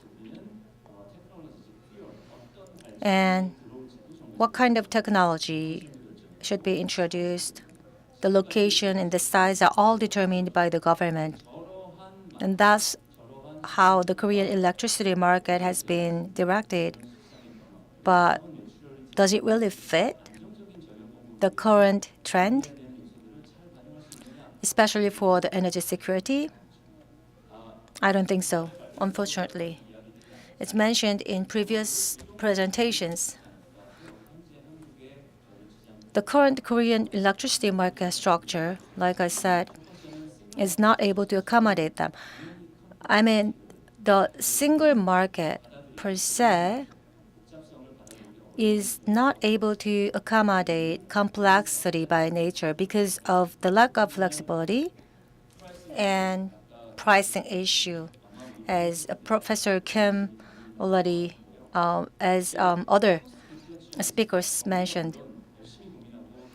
But of course, the government and experts and KPX and other stakeholders would suggest and propose proper and optimal pricing. But in this complicated environment, the cost reflection is not easy at all.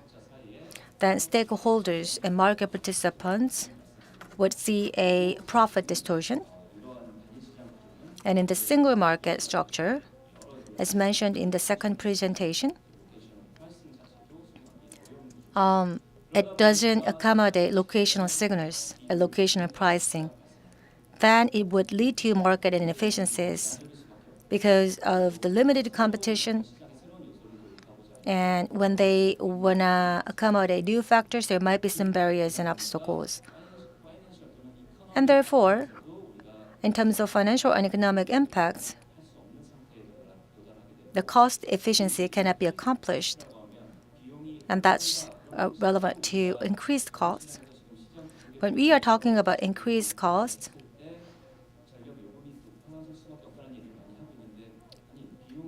well, and that's actually because of the efficiency issues. And they say we have to increase the cost because of new facilities and so on and so forth. But the public organizations have seen a minus profit. And they say we have to increase the cost, but that may be because of the efficiency. And that's because of the single market structure. And all the generators and the power plants are pretty much a public corporation. They are in public sector, and that's why they can really bear the financial deficit. But we have to understand it. And the real-time volatility should be reflected in the pricing. That was also mentioned in the previous presentation. So under this circumstance, for stable supply, we have to adopt a new system in the mid and long term. But under the current the single market system, we cannot accommodate any of them.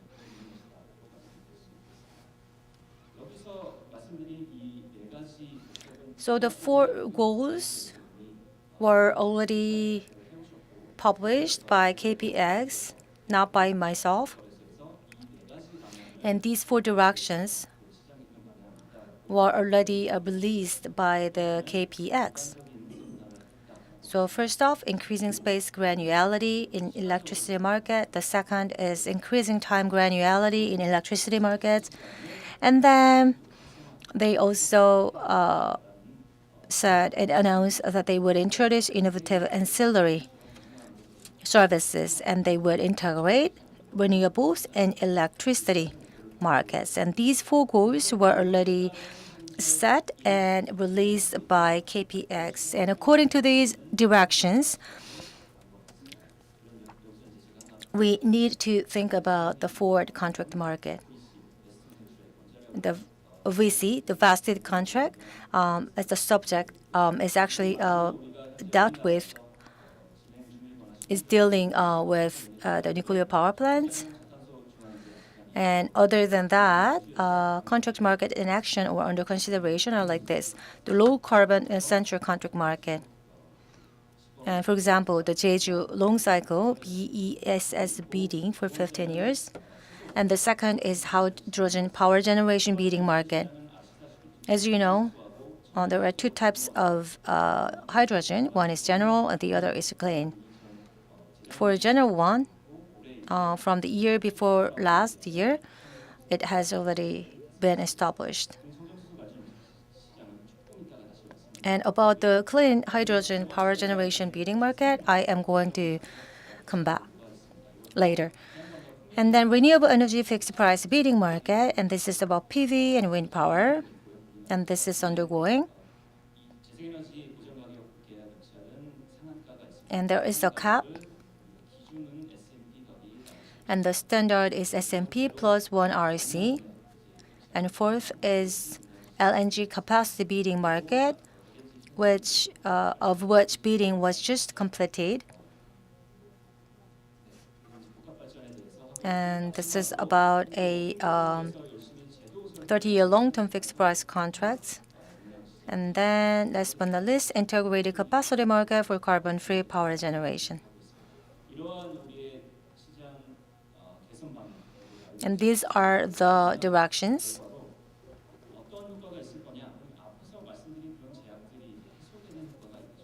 And with this market diversifications, what kind of effects we can expect? The first one is the risk mitigation. And the second is we can increase the predictability of the market. Risk mitigation is good and beneficial for business operators because business operators can set up a financial plans more stably and they can continue to participate in the electricity market with a better predictability. But regarding the cost reduction, some say that it might not be necessarily beneficial, but price signaling should be exposed to consumers to some extent, because depending on the result of the price signal, the demand can be adjusted. And the cost is really variable in a certain period of time, then a price signal might be very needed. So based on the risk mitigation and predictability, the market can get more stable. So in overall electricity market, it can provide a stable, it can help market get more stable.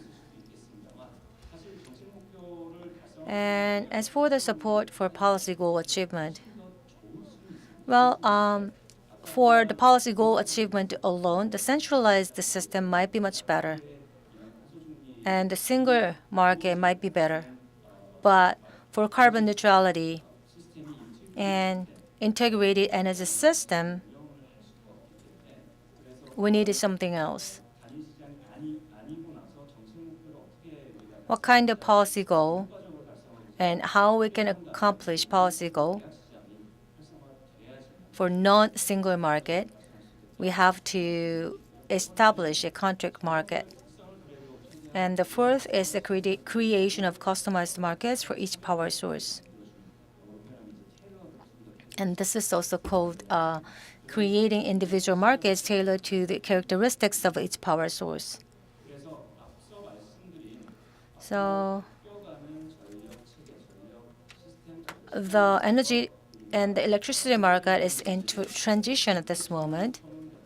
And you see the star market, star symbols. But of course, the forward contract markets cannot resolve and address every single issue. But the forward contract market can help these problems be resolved. And the third topic is CHPS. Of course, this is this kind of hydrogen market.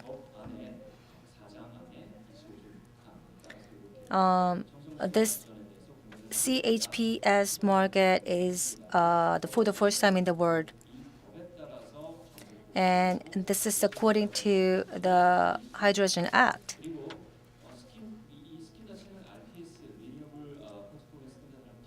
The scheme per se is similar to renewable portfolio system, but it doesn't mean that CHPS and RPS are exactly the same.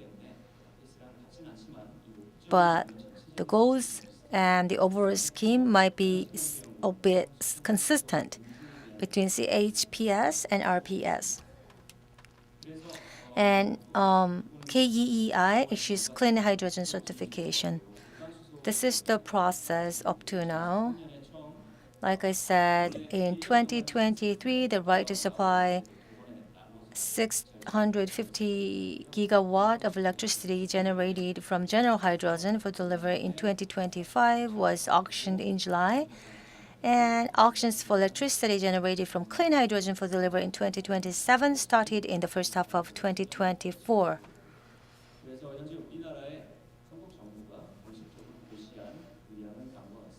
So the official purchase volume is as follows.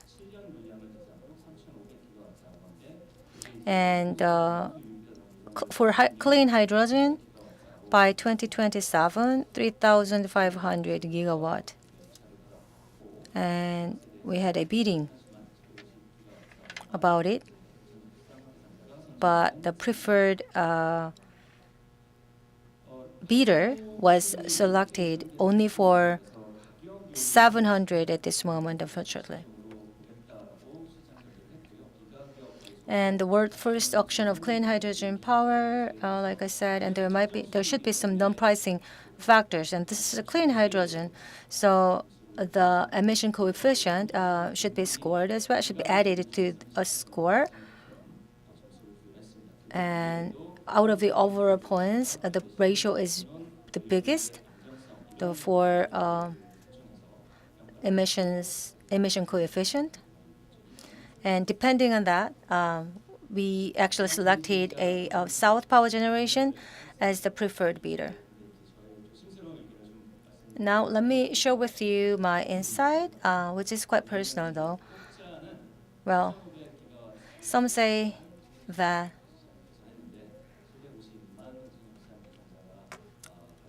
well, 6,500 gigawatt was announced as a bidding volume, but at this moment, the preferred bidder volume is just the 750 gigawatt, and they say it's a failure. But I was a member of the working group for the market, the forward market, contract market system. Yes, there should be something that we have to improve. But from my view, I don't think this is a failure. We are in a transition of the electricity market. Who should take the risk? In the first presentation session, Mr. Kim Hong-gun talked about the trends of electricity market, and then in the second presentation, we've learned about locational pricing and so on and so forth. With that, future trends, how business operators can share the profits, and that kind of questions should be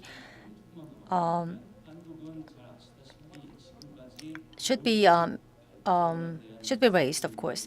So far, the government has been taking the risks, but with this forward contract market, the contract market per se requires business operators to take the risks. But when the business operator takes the risks, then the benefits out of the risks should be reflected in the bidding prices. So the bidding price might be increasing a little bit. We cannot force them not to take. We cannot really force those bidders to lower the prices while they are taking the risks. So some part of them should be subsidized by the government. And for this, clean hydrogen power market, most of the risks were taken by the business operators. And that such a market was the first of its kind in the world. So the bidders have to reflect the risks in the bidding price. And the government actually has set a cap, but there is no volumes available to meet the cap demands, requirement. And that's why the government was not able to secure the total demand. And I put cap and price discovery. I just mentioned a CHPS market just as an example, but later on we are going to have the bidding market for wind energy. Then these two questions should be addressed. And when we increase the forward contract market, then when we design the market, we have to take these two factors into account always. Thank you so much, Professor Kim. Now we are going to have a Q&A session. Any questions for Professor Kim? We are going to hand over the microphone. If you have any questions, anybody? Any questions? If not, then we are going to move on to the next speaker. Ladies and gentlemen, please give another warm round of applause to Professor Kim Jin-soo. He touched upon the expectations and result of the forward contract market of the Korean electricity. This conference is providing simultaneous translation services, and you can just feel free to take the receiver for interpreting services. 화제라는 주제로 도쿄전력 홀딩스 Next, General Manager Nobuyuki Ryo at Power System Planning of Tokyo Electric Power Company Holdings will speak about net zero challenges. Ladies and gentlemen, please give him a big round of applause.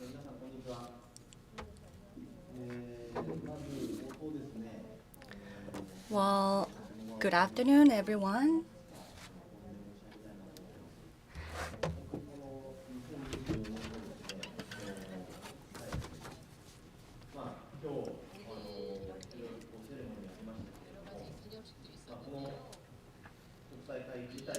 Well, thank you for inviting me, and we had a celebration event. Marking its 20th year is very monumental. And on behalf of TEPCO, I'm standing in front of this podium, and it is my great honor to stand here as we have 20 years of tradition along with this event. I think it's very delightful to be part of this conference. We have many distinguished guests, including our hosting organizations such as KPX and Elect Times. I've been working in this power industry for over 30 years. Well, actually, this year marks 31st anniversary since I started this career. And we have heard several points, and also we talked about GO15, and that means 15 grid operators. So that's also called very large grid operators, and GO15 also marks its 20th anniversary this year as well.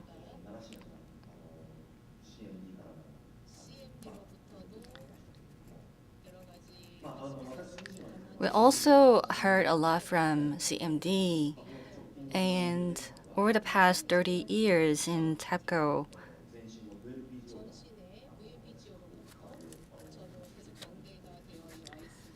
I also took part in VFGO, which is a previous model of GO15, and also I built friendship with Chairman Chung Dong-hee, and he also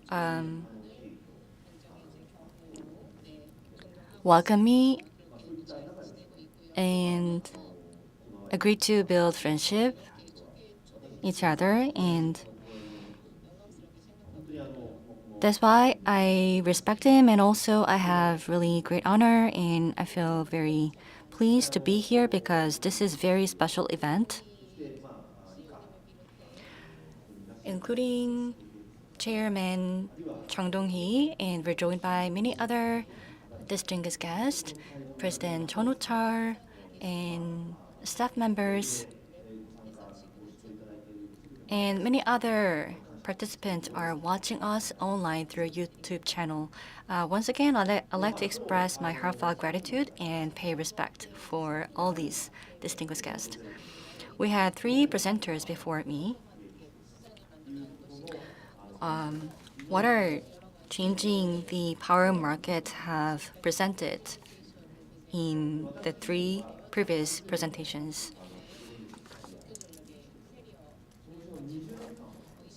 I started my career 30 years ago, and mostly I worked for power system for 20 years, and about 15 years ago, TEPCO had a difficult time because of Fukushima accident. And also, I worked as a co-operator planning for the past 10 years so that I can design a better plan for response. And also, I worked as a manager in the branch office. I mean, supported managers in the branch office. So there are a lot of people working at the front line, and also there are people working in the upstream who try to improve the current system. And as an electricity guy,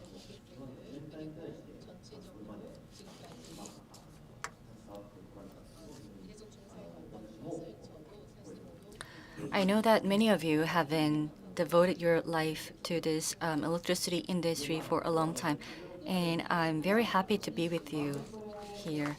So the topic of my presentation is Net Zero Challenge, and various potentials are existing in this market, and also there are a lot of talks to achieve net zero. In my opinion,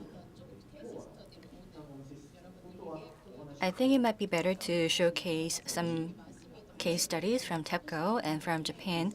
Since I have limited amount of time, I will go through some cases, and also we're going to have panel discussion so we can exchange our thoughts in that session as well. You can see the map of Japan here on this slide.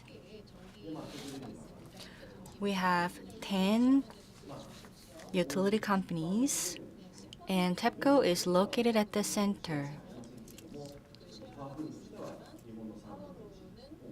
In terms of power generation, we provide 2/3 of electricity across the country.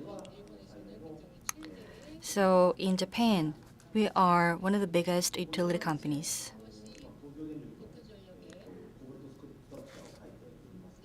This is corporate structure of TEPCO. Why am I showing this? Because after Fukushima accident, we made some reshuffling across the organization, so this is kind of symbolic in Japan. I'm working for TEPCO, which is on top, TEPCO Holding Company, and I'm working as a general manager. and we reshuffled the organization in 2016. And TEPCO Holding Company holds 100% shares of these four companies below. For example, TEPCO Fuel and Power and TEPCO Power Grid. And I used to be the general manager in TEPCO Power Grid. And the third affiliate is TEPCO Energy Partner. And lastly, TEPCO Renewable Power.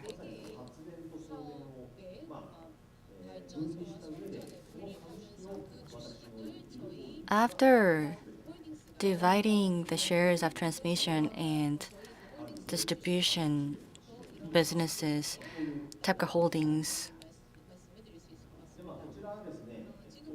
held 100% of shares of these four subsidiary companies. And not only TEPCO, but also our four affiliates are providing services in this area. So you can see the total workflow in this TEPCO group service area.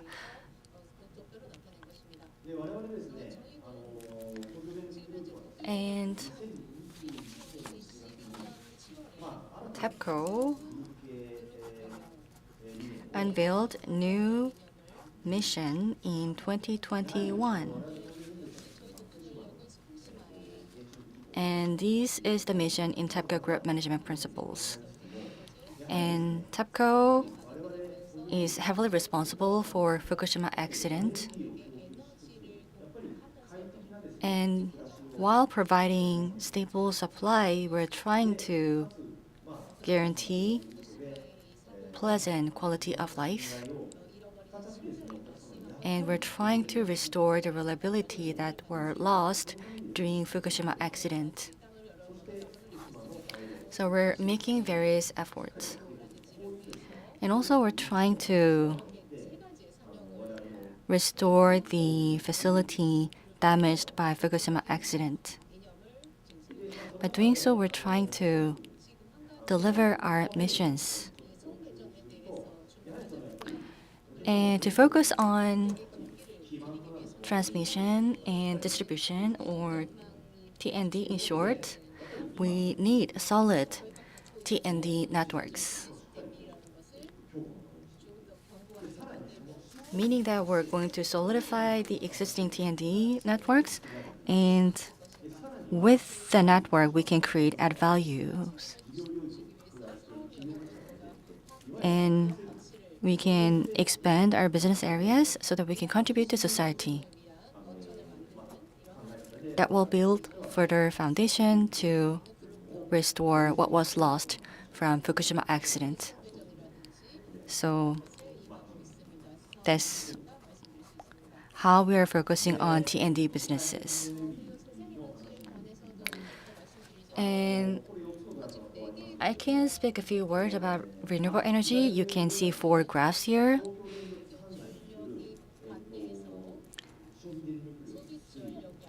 Inside TEPCO, we analyzed the outlook for electric power consumption.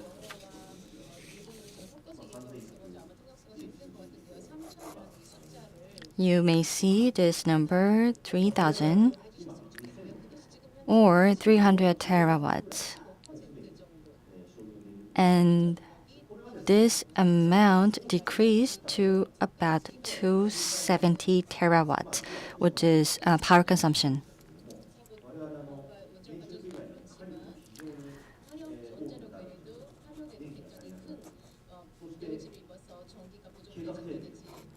Let alone Fukushima accident, other potential accidents from coal-fired power plants may cause decreased supply. So we designed for emergency plan.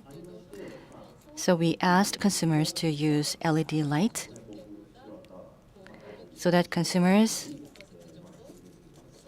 can consume 50% less of electricity. At one point, renewable energy, such as solar powers, is increasing thanks to policy support, but also thanks to energy transition, we were able to decrease consumer consumption of electricity and increase electricity from renewable energy.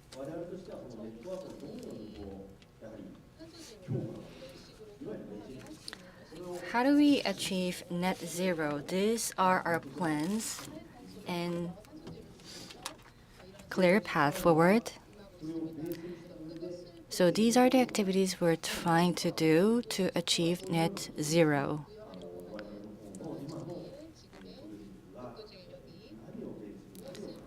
And what is the basis and what are the thoughts and what are the plan in TEPCO are shown on this slide.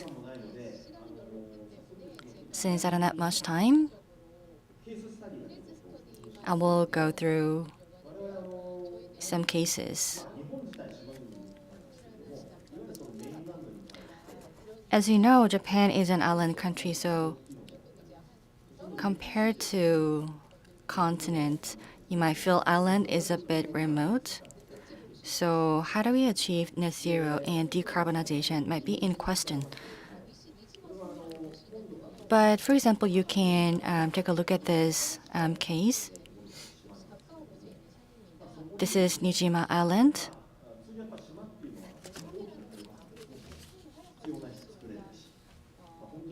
And Shikinejima Island, since the power demand is not very high, we don't need nuclear power plant. Diesel generator creates enough power, and we can have batteries and wind power to meet this demand.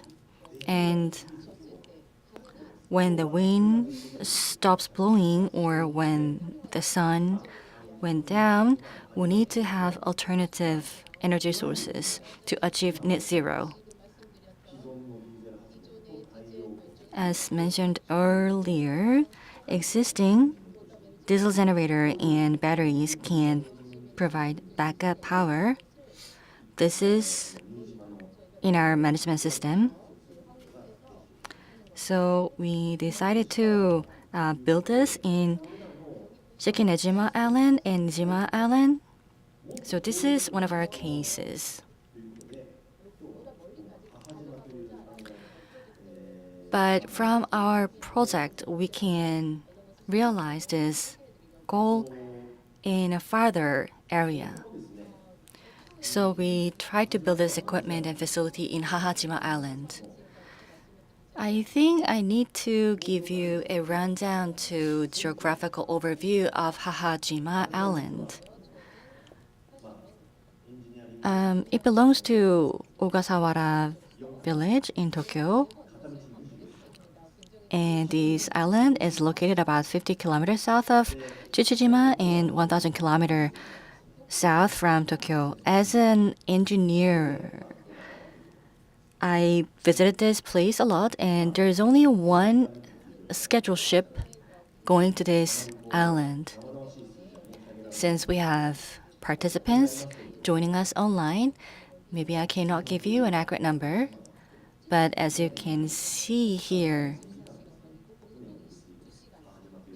it takes about 24 hours to get to this island.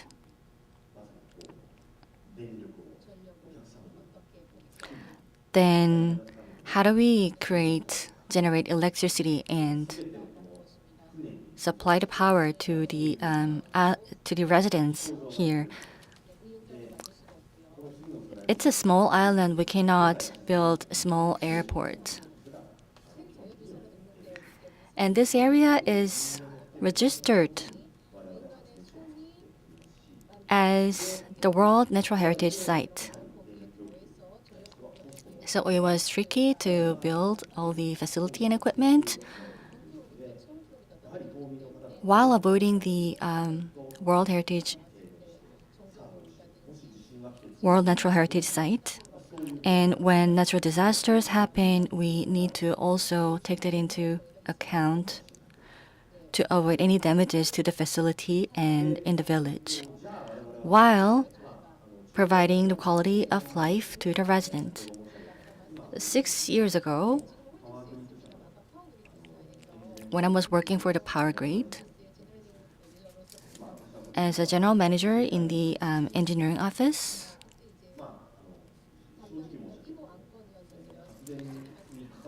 this was agenda number 1 in our project.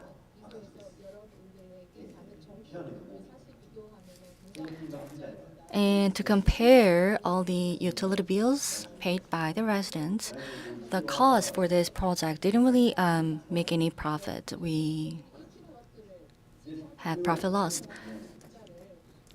For just 1 kilowatt of electricity for the residents, we had some loss.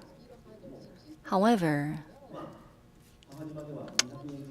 with our profit loss, we were able to provide clean energy. We had 4 diesel generators, and we built 2.2 megawatt PV and also 7,800 kilowatt storage batteries to provide power to the residents, and also with integrated EMS.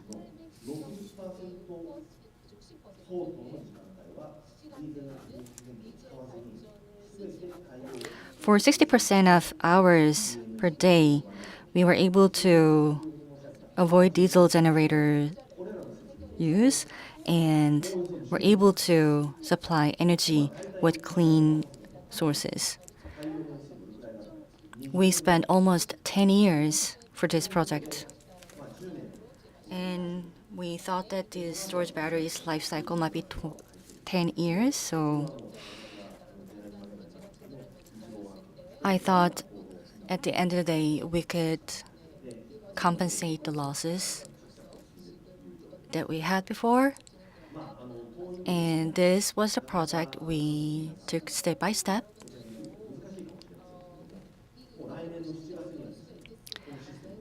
Maybe it could be difficult for you to visit here, but the system will be in place next year, July.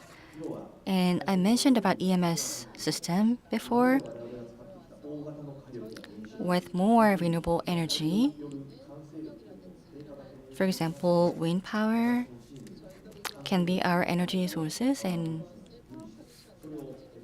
with PCS or power conditioning system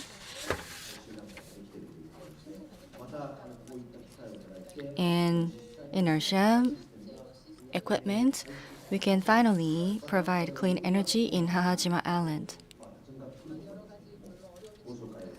And of course, we may confront various challenges, but this is our project to provide clean energy in remote island.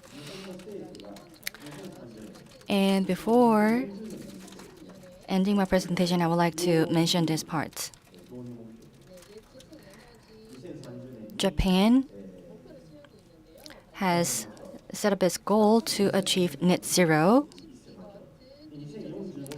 So Japanese government has set the installation target of offshore wind farm, 10 gigawatt in 2030 and 30 gigawatts to 45 gigawatts by 2040. And in Hokkaido and Kyushu, you can see there is huge potential because in northern part of Hokkaido, it's very windy. So we can have energy source. So in a windy area, we can build offshore wind farm and generate electricity. And this is our master plan. I'm the member of this master plan across the country.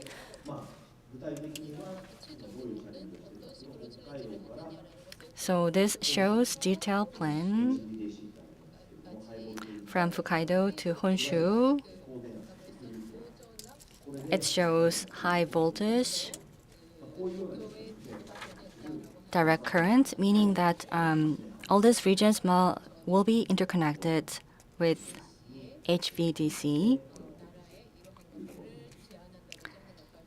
And also, I proposed this plan to the government for better intra-regional connections.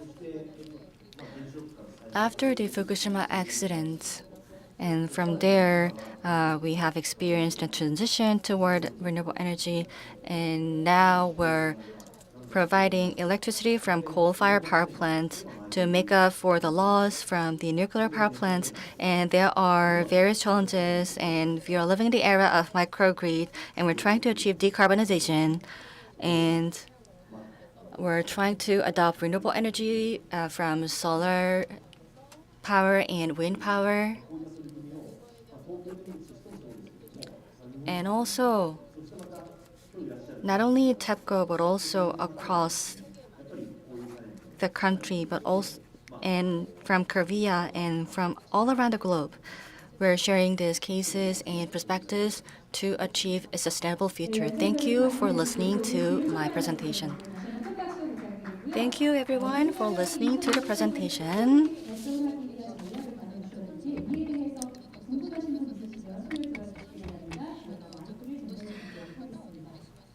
Thank you, everyone, for listening to the presentation. And now we're going to have a Q&A session. And if you have any question, please feel free to raise your hand. We will provide the mic for you. Once again, I'd like to ask General Manager Nobuyuki for your wonderful presentation. I will now ask him to step down. And now we're going to have a panel discussion. Okay, we are going to set the stage for the panel discussion session. So at the Seoul International Conference on the Electricity Market, with the theme of the transition and challenges towards a carbon-free electricity market, we have had a very productive discussion so far. And now we do have many experts all together here. And then we have been also sharing some challenges of the electricity market. In the following panel discussion session, I believe that we are going to learn the insight of the Korean electricity market, and also I hope that a panel discussion session will serve as a venue for the meaningful discussion and the insightful future direction of the Korean electricity market. Then I am going to ask the panelists to come up to the stage. When I call your name, please come up to the stage. The moderator for this session, Professor Chun Woo-young from Jeonnam National University. Mr. Kim Hong-gun, Vice Chairman of Korea Power Exchange. Mr. Carson Shu, Director at FTI Consulting. Professor Jin-soo Kim from Hanyang University. Mr. Nobuyuki Ryu, General Manager at Tokyo Electric Power Company Holdings. Professor Jip Kim, Korea Institute of Energy Technology. And Mr. Hee Duk-yu, Editor-in-Chief at Elect Times. Additionally, today's presenter, Mr. Tim Shitekate, will also join in the session online. His participation will be displayed on the screen. For the panel discussion session, panelists are coming up to the stage. So once everything is set, I'm going to hand over the microphone to the moderator. Then now, I will hand over the session to our moderator, Professor Woo Young-jun, to lead the discussion. Good afternoon. Nice to meet you all. I am Chun Woo-young, professor of Jeonnam National University. So in the 20th Seoul International Conference on the Electricity Market, on the occasion of the 60th anniversary of Elect Times, I hosting this panel discussion session. SICEM has been serving as a venue where we can discuss the global trends in the electricity market, and also it has provided some discussion places where we can talk about the future direction of the Korean electricity market. So today as well, all the experts and governmental officials are gathered together to continue the discussions, and I'm so glad to see you all here. This year is specifically meaningful because over the 2 decades, over the 20 years, day ahead pricing market, it doesn't is almost like at the end, I believe, because in Jeju, already real-time pricing system has introduced, and also the future direction of the pricing system is being discussed at this moment very actively. And many types of contract markets are being discussed as well for introduction to the Korean market. Under that circumstance, in this year's SICEM, we can have a very insightful and productive and informative discussion. We've had 4 presentations. So we are going to have the panel discussion about the 4 presentations first. On my left side, Mr. Yoo Hee-duk, the editor-in-chief from Elect Times, and Mr. Chip Kim, professor of the Korea Institute of Energy Technology, and Nobuyuki Ryu, general manager from Power System Planning Tokyo Electric Power Company Holdings, and Kim Jin-soo from Hanyang University, and Carson Shu, the senior director, FTI Consulting, and Mr. Tim Shitekate, senior director at FTI Consulting. He is online, and Hong-gun Kim, Korea Power Exchange, and the vice president of Power System from Korea Power Exchange. Let me sum up each presentation very briefly.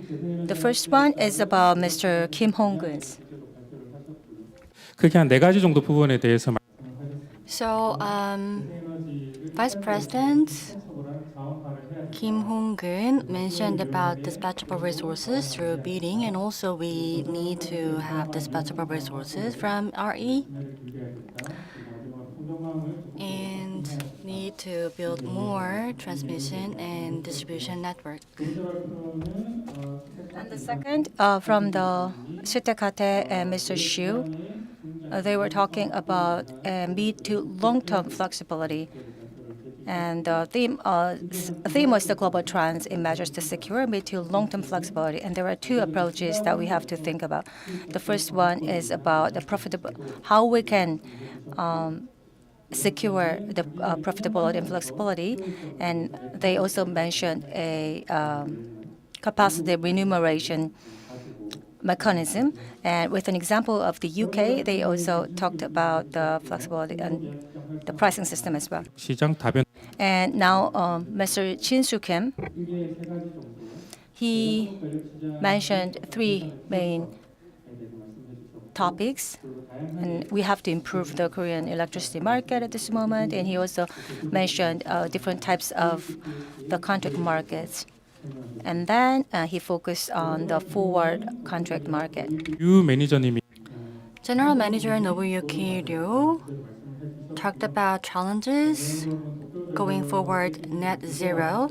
He talked about basic structure in the power industry in Japan, and in microgrid environment, how do we achieve decarbonization was also presented. Now we're going to proceed panel discussion, and we're joined by Editor-in-Chief Yoo Hee-duk and Professor Kim Jip, who are not presenters. So due to time constraint, we can allocate 6 minutes for you, respectively, and our presenters can also answer for 3 minutes, and we can open the floor to the audience for further Q&A. First, I would like to ask Mr. Yoo Hee-duk to start your speech. Thank you very much. And as the first speaker here, I had a lot of thoughts. But if you take a look at this presentation decks, inflexible resources increase and power grids confront a lot of challenges in this industry. I think this is common area across the world. And Vice President Kim Hong-gun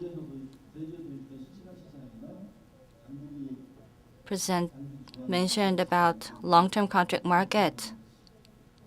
And the case from Jeju Island also, I heard that although Some of them were introduced, however, but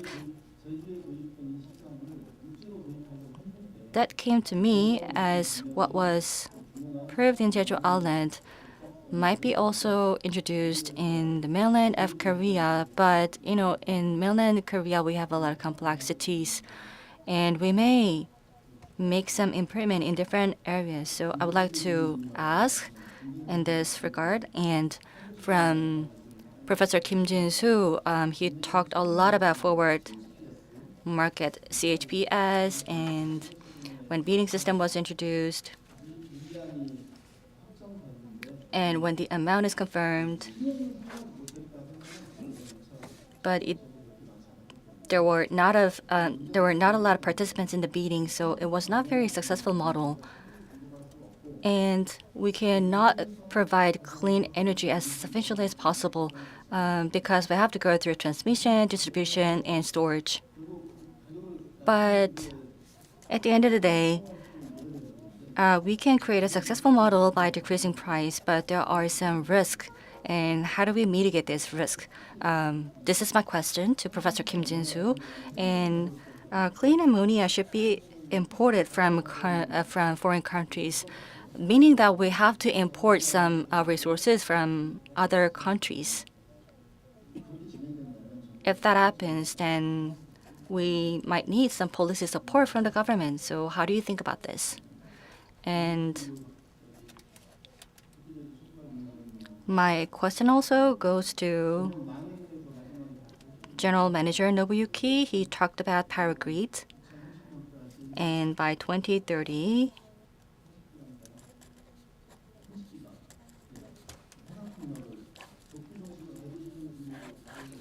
he said TEPCO will create 30 gigawatt of electricity from wind power. And because of weather conditions, it's not very easy to secure energy resources from wind power. So I wonder how TEPCO mitigates these challenges. Thank you very much. I think Editor-in-Chief Yoo Hee-dok asked 3 questions. First, evaluation of Jeju project. Second, CHPS pricing risk. How do we mitigate this? And third, how Japan deals with this power grids issue. And our panelists can answer this question. And next, I would like to ask Mr. Kim Jip to ask questions. Good afternoon. I am Professor Kim Jip from the Korea Institute of Energy Technology. I believe this venue is very significant. Yes, we are in such a transition. And then what we have been thinking of is now being institutionalized, and I can eyewitness what's going on here. And then we have to structure the market, whatever it would be, whether it could be a contract market or forward contract market, and so on and so forth. And at the same time, looking at the case studies and cases of other countries, and we've learned about what kind of challenges we do have. And some challenges are so much common and universal at the international level. So we don't have to be too much demoralized about the Korean situation. That's what I thought. And it seems like there is a sort of a shared sense and shared sentiment about this, I believe. Yes, of course, the spot market is certainly limited, but in Korean market, we have just been using just the spot markets, but profitability is not guaranteed and secured. And the capacity remuneration mechanism might be highly likely adapted. That's the right direction, I believe. And also other topics and other endeavors were all mentioned in presentations.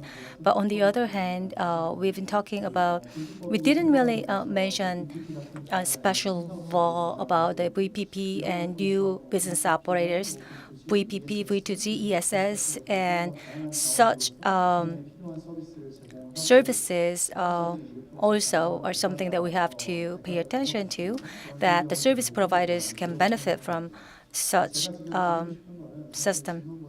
So rather than questions, I would like to share my thought as comments.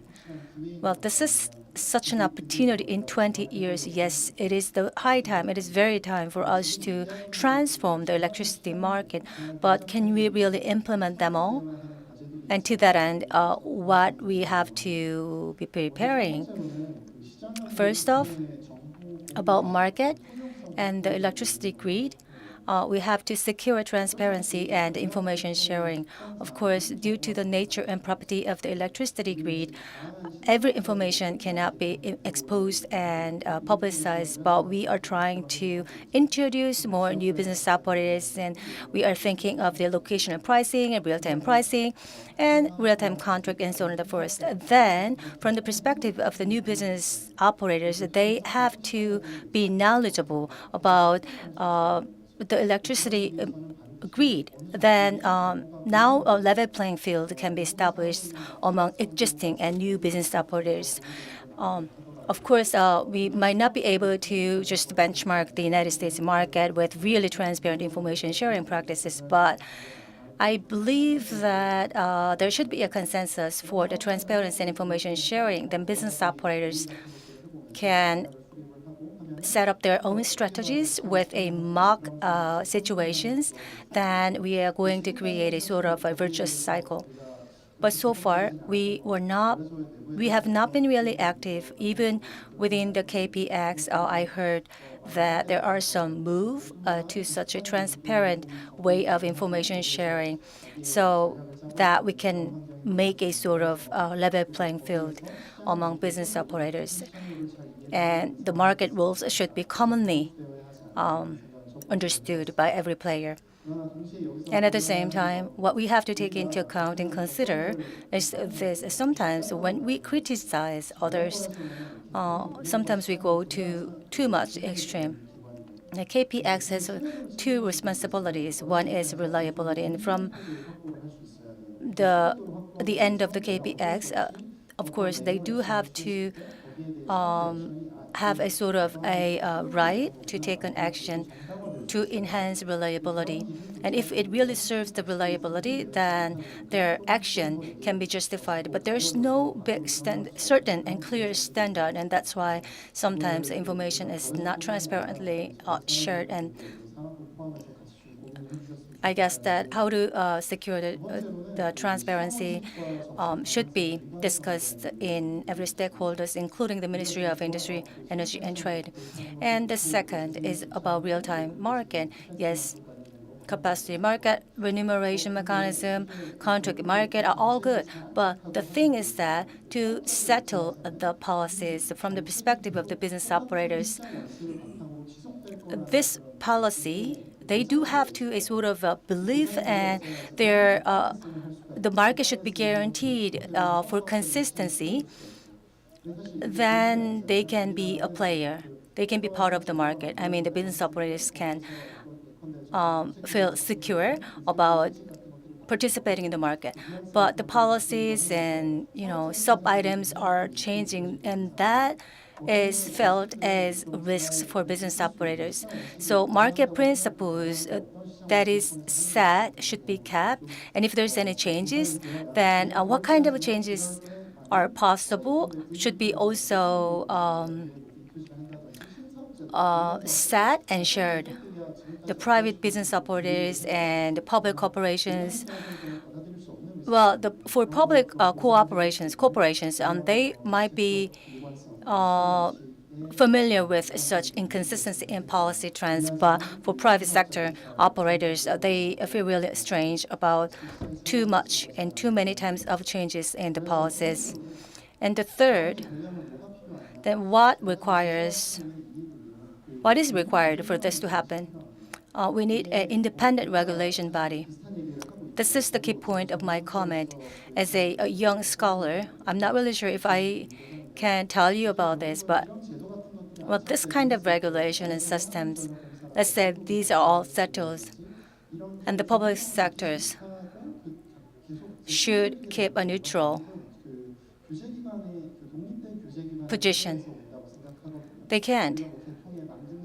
Well, that includes all the topics of the increase in the networks and so on and so forth. And that's why we need independent monitoring, independent supervisory body.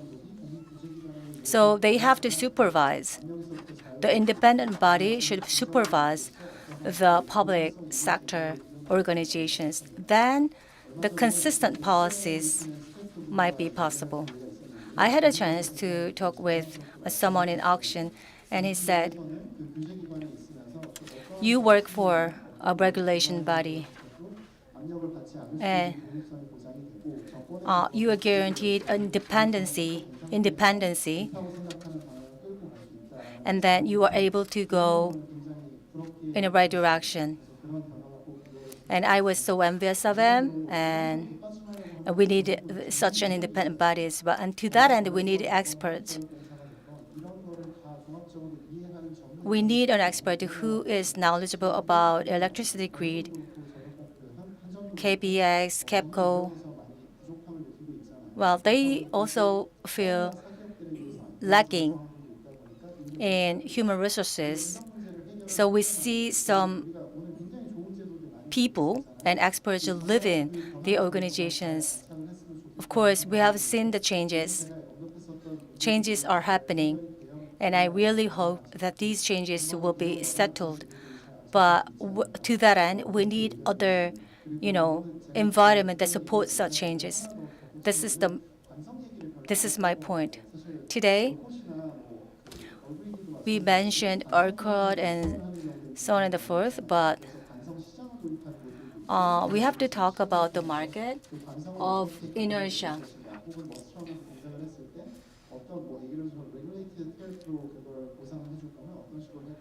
How we can compensate them should be also talked about, but today we are missing that topic. Thank you. So he actually talked about three things. So we need a transparent information sharing. And the second, and we need to improve the market environment to enhance acceptability of the business operators. And the third is experts are needed. And last, how we can reflect the must run in the market. 토론을 From now, we're going to ask for some opinions from our presenters, and we have to open the floor for the audience. So I will only give you 2 minutes, respectively. So we will start with General Manager Nobuyuki Ryu to answer the question, or if you have any other opinions, please feel free to speak out.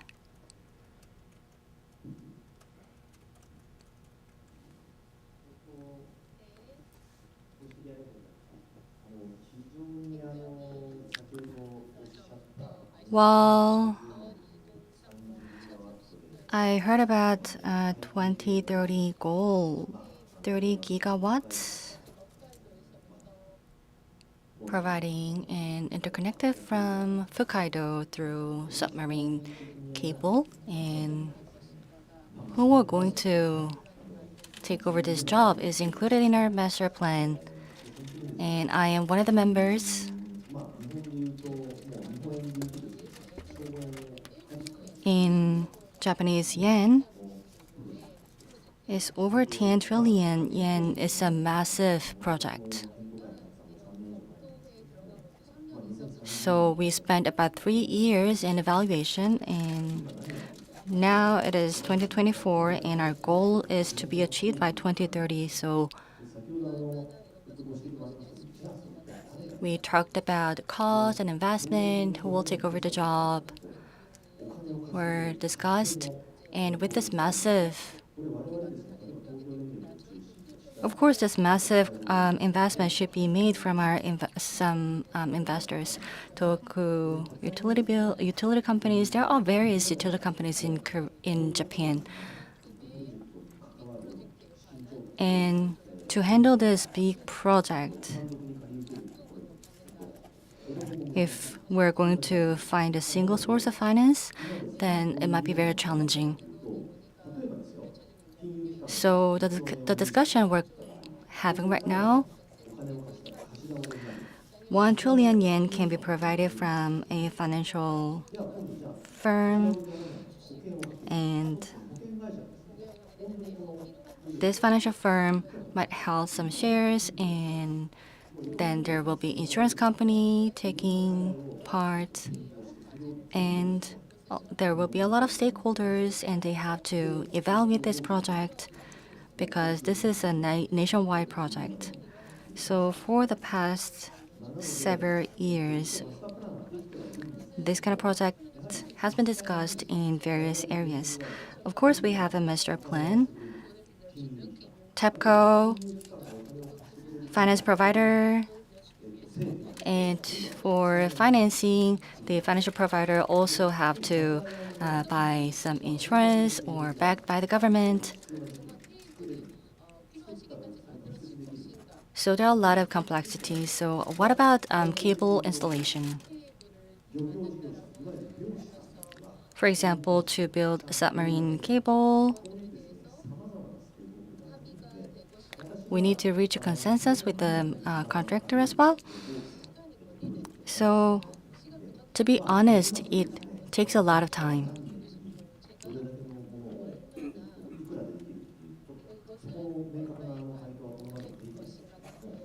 And I cannot really tell you how much does it cost, but to achieve our goal and for all of our shareholders, I think it's very important to have commitment from our stakeholders and reach consensus. And we're trying to do our best. And when there is a challenge, we have to work harder. And of course, we have to admit that there are a lot of complexities and challenges, but we will navigate through all these challenges. Thank you. Well, about the submarine construction, the constructor and financing model were mentioned. And next, Professor Kim Jin-soo will answer the question.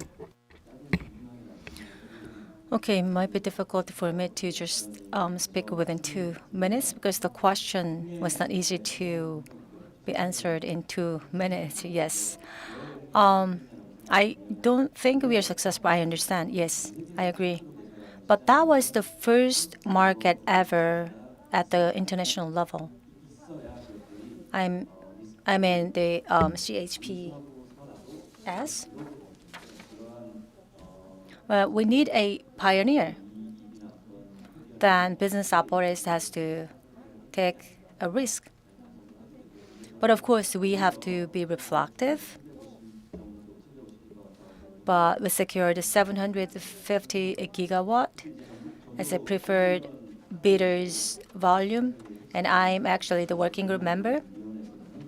And the government committee actually set the goal, set the target too much, 6,500 gigawatt. Yes, this market is the first ever. Then the point is how we can get over all the risks and all the challenges. And all the risks possible should be taken into account, and we have to analyze them. And I don't think we have every finding. I don't think so. And this is the first meeting. And now we get a sort of idea. And also we had a chance to understand multiple risk factors. So based on that, we might be able to adjust the market cautiously. And one more thing is that what kind of advantages we can give to the first mover advantage, first movers. For example, for the fixed price bidding, the clean and ammonia and hydrogen, how we can procure for the following 15 years. No one can guarantee, and all the risks are reflected in the pricing. And then bidding price is getting higher from the perspective and from the end of the generators. So the government has to also share the risks with the first mover. That could be advantage for the first mover. And the second point is this. but the government has to endure some risks. LNG and some traditional fuel-based generators are invested with a large portion of fuel costs, right? So the fuel providers have had the benefits and profits. Okay, this hydrogen market was held for the first time in the world in Korea, but the profits are not really, most of the profits are given to the global fuel developers or fuel providers. Then, although we are a first mover, but it's not something that we want. I mean, to give such benefits, the large portion of the benefits to other, global entities. So we have to think about how we can gain more benefits out of this first mover initiatives. Then we have had many experiences of exploring and foreign resources, right? So based on them, we can find a solution.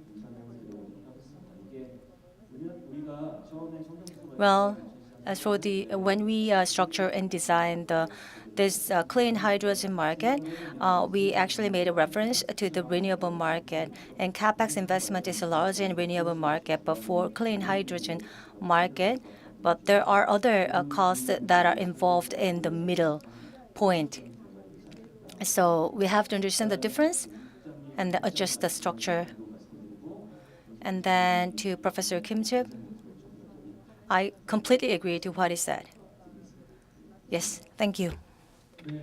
Okay, Chin Soo Kim, he said 2 points. CHP was not perfect at this time, but there are areas to improve. It will be getting better in the future. And the second was about we have to take care of upstream areas as well. 칼슨 슈 이사님 토론. Now, Carson Shu. So I don't think we actually received a direct question, but if I may, I will make some comments about what Mr. Kim Jip said. I believe the three principles you talked about were transparency.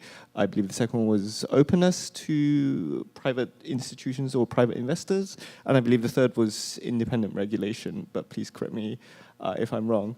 Okay, thanks, great. I'll briefly talk about all three of them. I think I agree with Mr. Kim Jin-soo. They all seem like very sensible principles. Transparency, of course, taking into account any sort of national security considerations, as much transparency as possible is great. I mean, we, as a sort of primarily foreign-based company, often talk to investors and people who are interested in the Korean market. They see this as a developed country. They see this as potentially aligned with the West. They see this as a great opportunity. But the one thing they're always saying to us is, we don't quite understand how things work. A lot of things are not written down, and there's a lot of potential there which could be unlocked, both in terms of investment, but also potentially flow and exchange of ideas, and maybe opportunities for Korea to go the other way, right? If some of those things are established. In terms of openness, I believe, to private operators, I think that can only be great, because if you want to have markets, you want to have competitive markets. Otherwise, they don't work. And third, you speak about independent regulation. So, full disclosure, I was a regulator in my previous life at the communications institutions in the UK. It's very common in Western countries to have independent regulators, and that's because if you want to set up a competitive market, you need someone who's independent from the companies to play that referee role.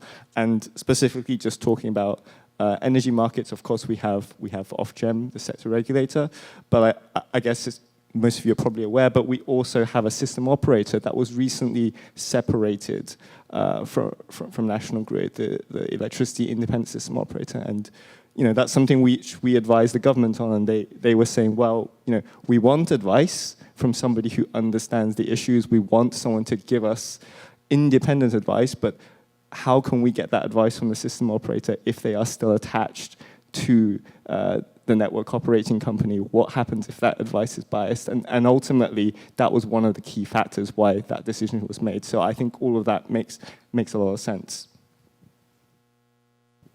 네, 칼슨 슈 이사님은 해외 투자자 관 Yes, he also shared the foreign investors' perspective as well.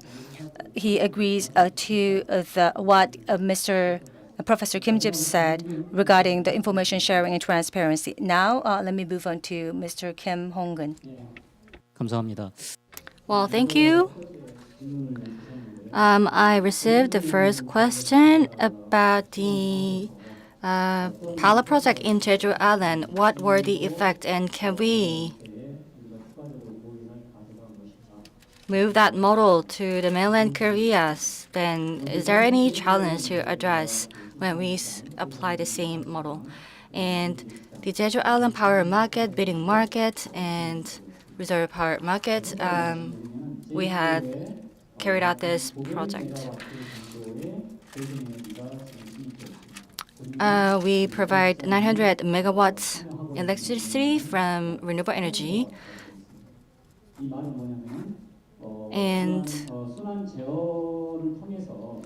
through circular control, we were controlling the curtailment, and 50% or 400 megawatts is controlled through bidding. We need controlling equipment for automated control, and we need many stuff. But through bidding system, we're able to solve this problem at once. And in a day-ahead market, with only bidded amount, we can generate the electricity. And we have reserve power from solar power or from wind power. And if there is oversupply, only reflected amount from the day-ahead market should be generated. So for system stability, this Jeju project model is very efficient, which is proved in reality. And the stakeholders in this renewable energy market, the participants are not very trained. For example, we were asked to generate 100, but then we only got 40% from the bidding, and then we still need to generate 60% more. So they don't know system balance very well. But if we generate more electricity, it can lead to bigger problems, because if we generate less, then it can be better. So through a bidding system, those who are not accustomed to the market and the system, or business providers, kind of had lessons learned. So they have to generate electricity only a bidded amount from the market. Otherwise, they will going to have imbalance. So this model was very efficient in teaching these stakeholders or business stakeholders. And if we apply this model in mainland Korea, I'm assuming maybe within 1 year, what are the challenges with the current bidding system? We have built up some track records. Sometimes we made profit, sometimes not. But if we apply this model across the country in mainland Korea, we need profitability. And to allocate these resources in the bidding market, do we have enough incentive? This should be asked. And also, can we maintain this model in mainland Korea? So this is another question to ask. And can we have all the participants into this system? So if we have enough incentive, we have to think about this part. And also, if reserve power is generated as ancillary service, we need to provide ancillary service fee as well. So this is in our consideration as well. As Professor Kim Jip mentioned earlier, that was very critical point. policy consistency and transparency and information sharing. He underpinned these three elements. For active renewable energy market and more participants, we need this critical element. So we're trying to find efficiency and transparency, consistency, and information sharing. Although we didn't mention much about inertia, but if we have inverter type solar power panel, then if they are widely used in the market, then we may have less inertia, which is very risky in renewable energy market. Until now, we do not lack inertia, but over the next 3-5 years, maybe we lack inertia. Inertia is very important in controlling frequency. So we need to analyze demand of inertia equipment. Then how do we configure this inertia equipment is also being considered at KPX. Thank you very much for listening to my opinion. Well, Mr. Kim Hong-gun mentioned that the Jeju model is working very well, but we need more incentive to apply the same model in mainland Korea, and we need inertia equipment for the future. I heard Mr. Tim Shitakate is joining us online. Lastly, we hear some words from him. Thank you very much for having me. Very interesting discussion. I can summarize a bit my main understandings.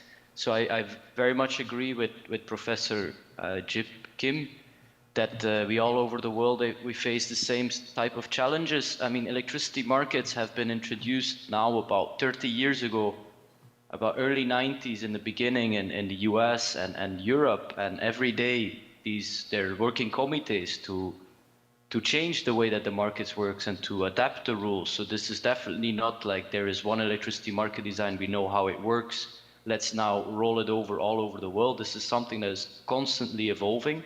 So there is no real right answer. It's just an evolution of adjusting the rules to the technology situation and the more information we have. I heard about two settlement markets, very important to have real-time markets. Thinking about locational pricing, very important as well, where US is definitely leading the way.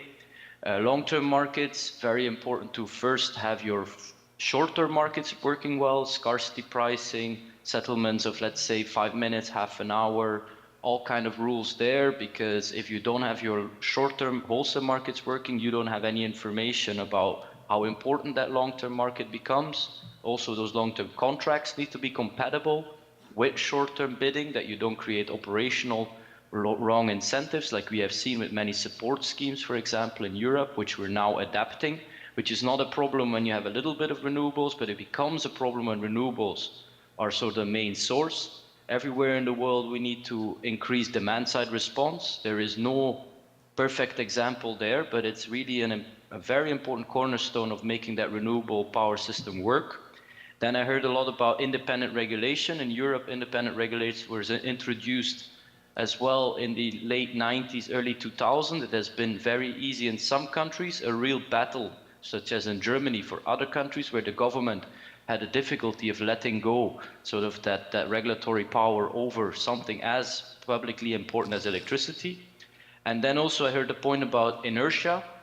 I think there's examples like in Ireland, which is a very small system, its own synchronous system, which has at certain points in time already 70–80% of electricity being produced by inverter connected wind.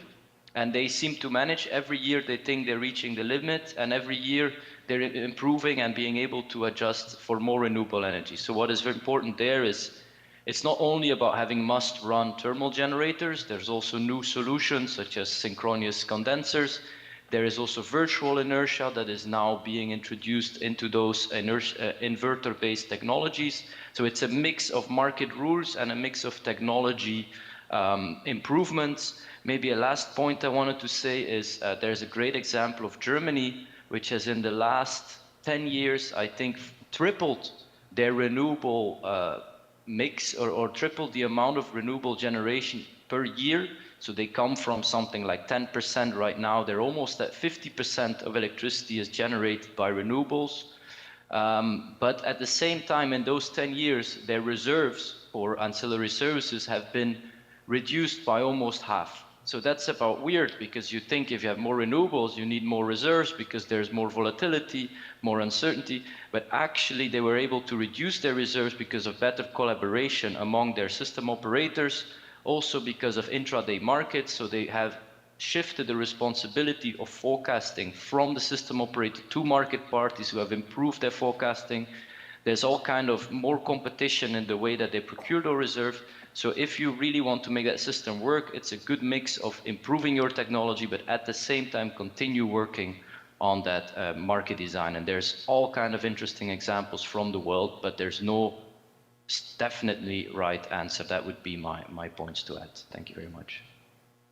네, 실시간 Yes, real-time market, LMP, and long-term contract, they all needed. And what's very interesting is that in the case of Germany, the 50% of electricity comes from renewable energy, and the ancillary service needs has cut in half.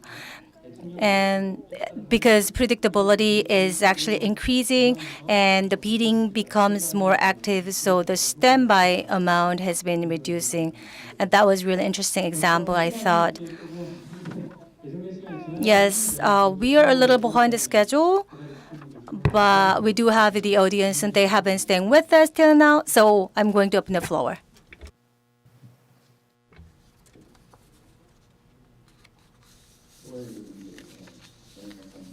Thank you very much, everyone. So, since we don't have a lot of time, I'll just ask. I'm from Korea Smart Grid Association. I want to ask General Manager Nobuyuki Ryo, and you mentioned about microgrid in Ireland. Korea is working on it as well. And rather than EMS or technical issues, installation of those solar panels or equipment is very challenging. So what can be the solution? And outside Ireland, or rather in mainland continent, it might not be easy to achieve economical benefit. So how were you able to overcome those challenges? And also you talked about net zero and decarbonization, and we lack a system. And due to limited transmission lines, we are confronting some challenges in forward contract market as well. That was shortly mentioned, but I think this is one of the big issues. And even with regional pricing, it's not easy to differentiate the pricing scheme. And even with forward market, we cannot be sure if transmission lines can be constructed as planned. So my question is, with the current limitation to transmission line, we still have challenges, and when we plan demand response, we need to take a comprehensive view over the market, because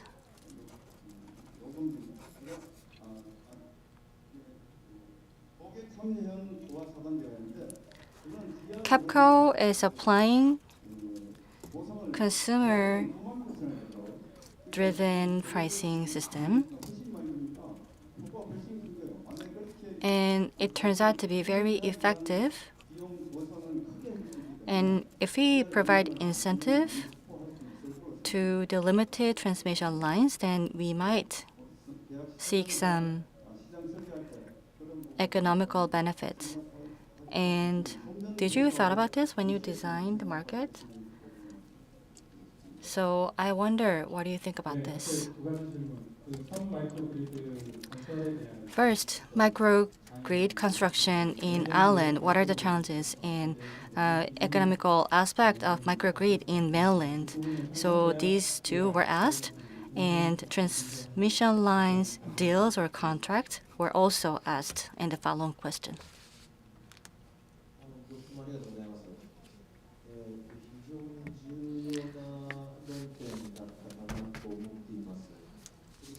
네, 감사드리고요. Thank you very much. As mentioned earlier, you made several points. In mainland, can we identically install the equipment that were used in remote island, such as EMS? Basically, I took reference from Hahajima Island.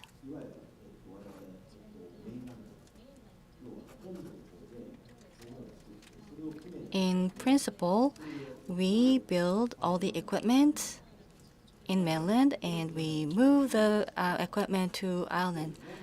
So we don't build anything from island. And as mentioned earlier, there's only one scheduled ship once a day. So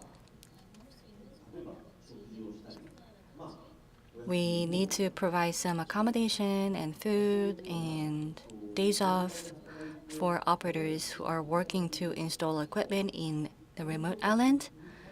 So human resources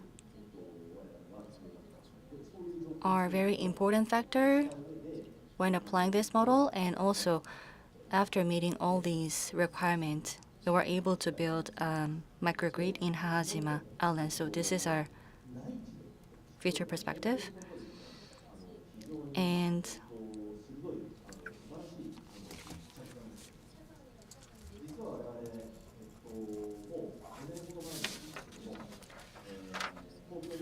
I can tell you our case 5 years ago. There is a big city in Tokyo, and there was a big typhoon. It hit southern part of this city, and generators in the eastern and northern part were damaged significantly, so operators were not able to enter this facility. At that point of time,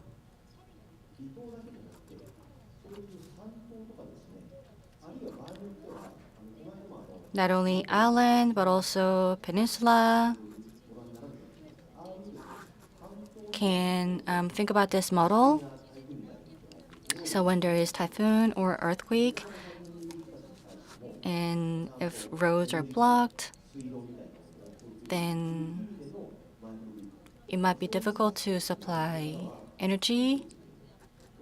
So these scenarios will be included in our plan as well. Then with PV and batteries, we can provide alternative energy. So with this storage batteries, we can provide reserve power so that we can secure stable energy supply for the people living in that area.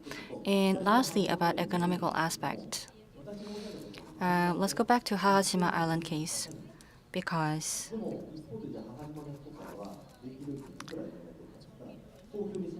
the electricity bill in Hahajima Island is the same with the Tokyo residents, meaning that it doesn't really generate any profit.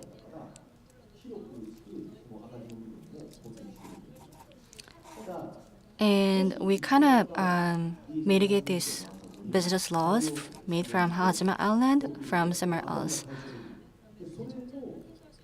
But if we can provide enough energy from PV or batteries, then we can mitigate this business loss. But if you asked me if we can recoup the investment from installing these storage batteries and all the equipment for RE, then it may take about 1 decade. And of course, depending on areas, generation and supply might not be enough to generate profit. But after analyzing the pros and cons from this investment, we can say we can go or not to go. The audience from Smart Grid Association asked us question: if we have regional pricing system, because of limited transmission line, we need automated control, and from uniform pricing to locational pricing, then we might have surplus. Then if we reinvest this surplus in transmission line, then we can mitigate price differences across different regions. Then with this surplus, if we invest in transmission line, is it going to solve the current challenges? Then I think that was the main point he was asking about. Even with investment in transmission line, it might not be very easy. So through demand responses or demand control, we need to mitigate pricing differences in different regions. So that should be adopted in designing in the plan design phase. So what we are thinking about right now is in eastern coastal area,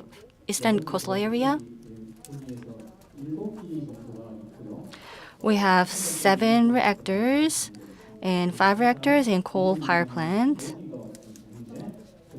and we provide 15 gigawatts. And in the city, actually, we provide 5 gigawatts. And to ramp up the electricity, we invest in ESS, and we can get 800 megawatts from participants, and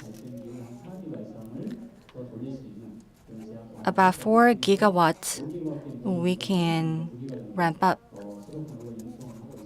So we're supplying 9 gigawatt electricity to the city, and if we adopt the solutions to mitigate the pricing differences, then it can be very beneficial. And of course, we have transmission lines, and to maintain reliability across the system, we cannot embrace the thermal limit because of stability issue.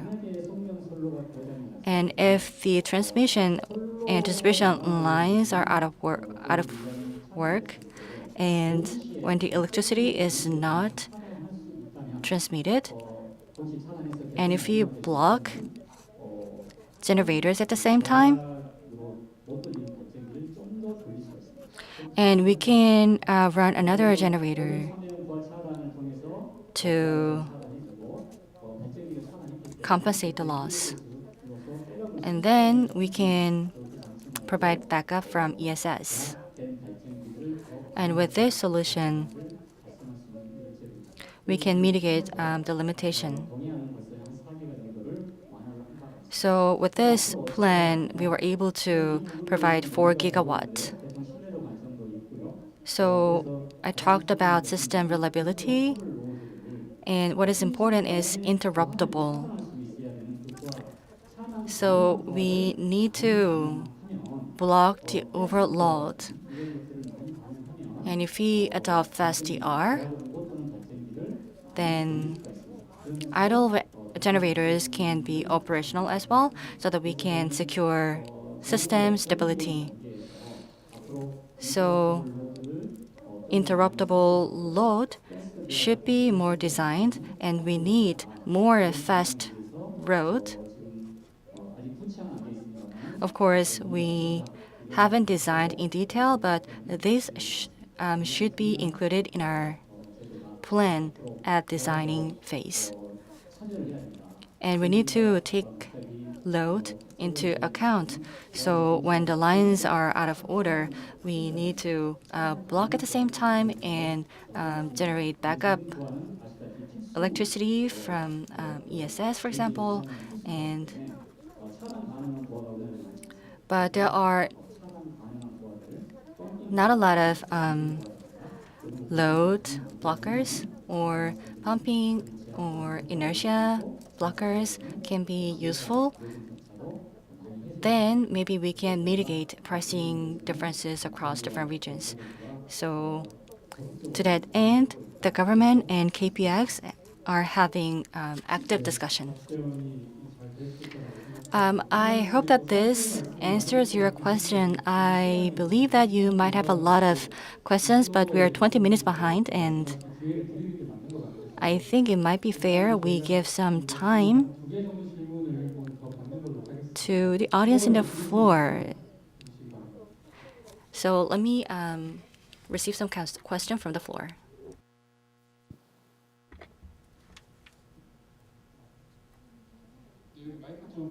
Can you please hand over the microphone?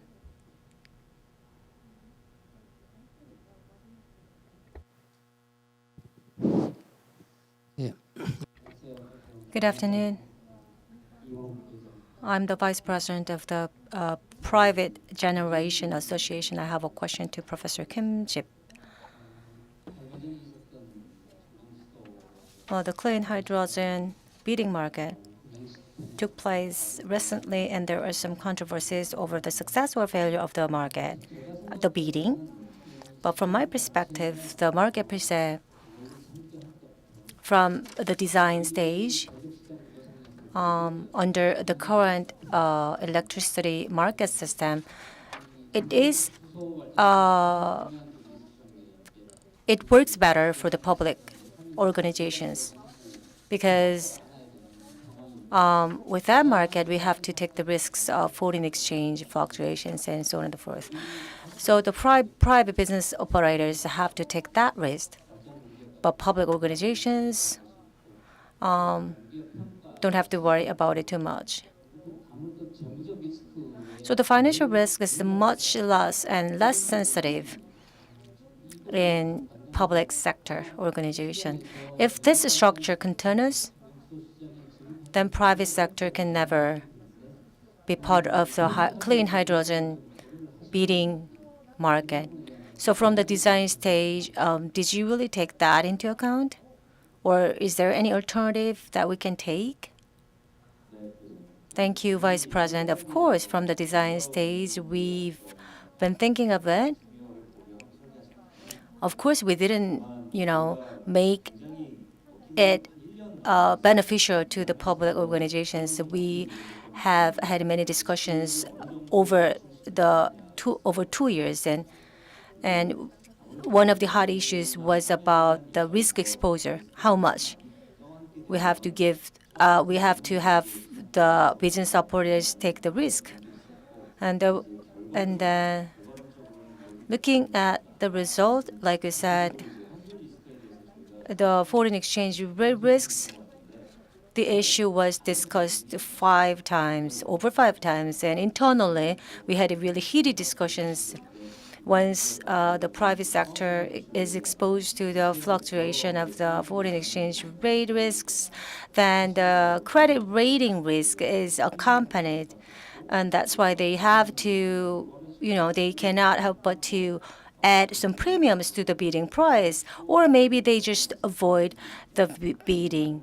Or there might be some other risk factors that we have to take into account. But of course, we are going to make the direction not necessarily into the public organization that preferred to the favorable to the public organizations.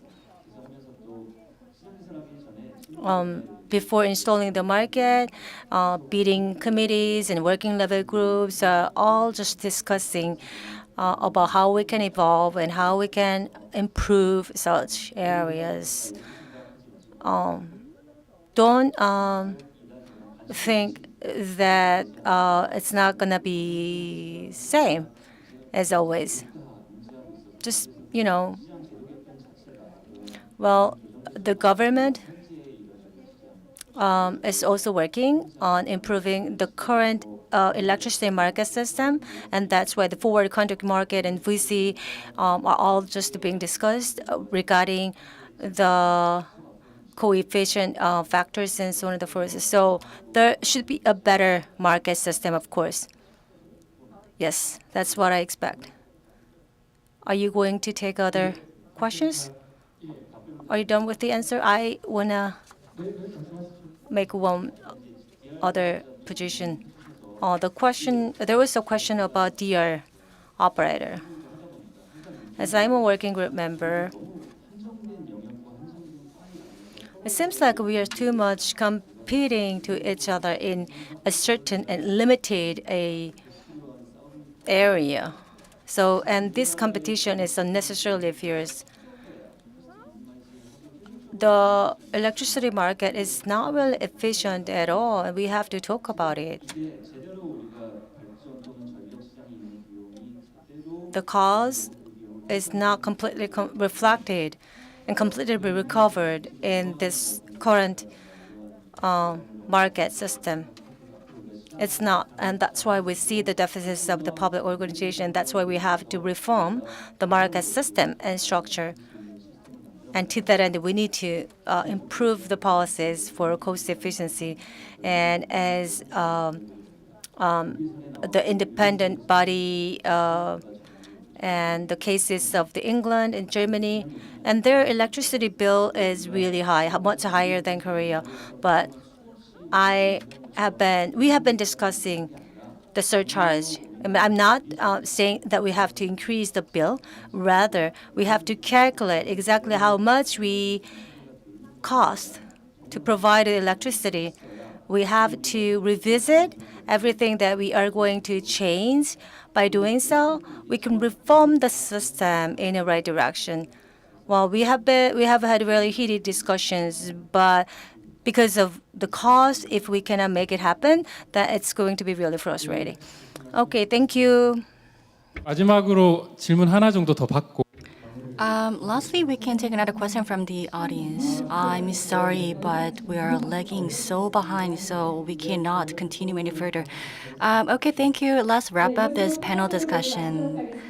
Well, that concludes the panel discussion. We extend our gratitude to all the panelists for engaging discussions, and to the Professor Chun Woo-young, the chair of the panel discussion, for moderating the session. This concludes the 20th Seoul International Conference on Electricity Market. Once again, we extend our heartfelt thanks to all the speakers for their efforts and to everyone who attended and listened attentively. A special gift is available for all the participants at the registration desk, so please stop by on your way to pick it up. And if you need a parking ticket, you can also ask for the free parking ticket in the lobby. Thank you very much. I will see you next year. And I have been your MC, Yang Ji-eun. Thank you and have a safe trip back home.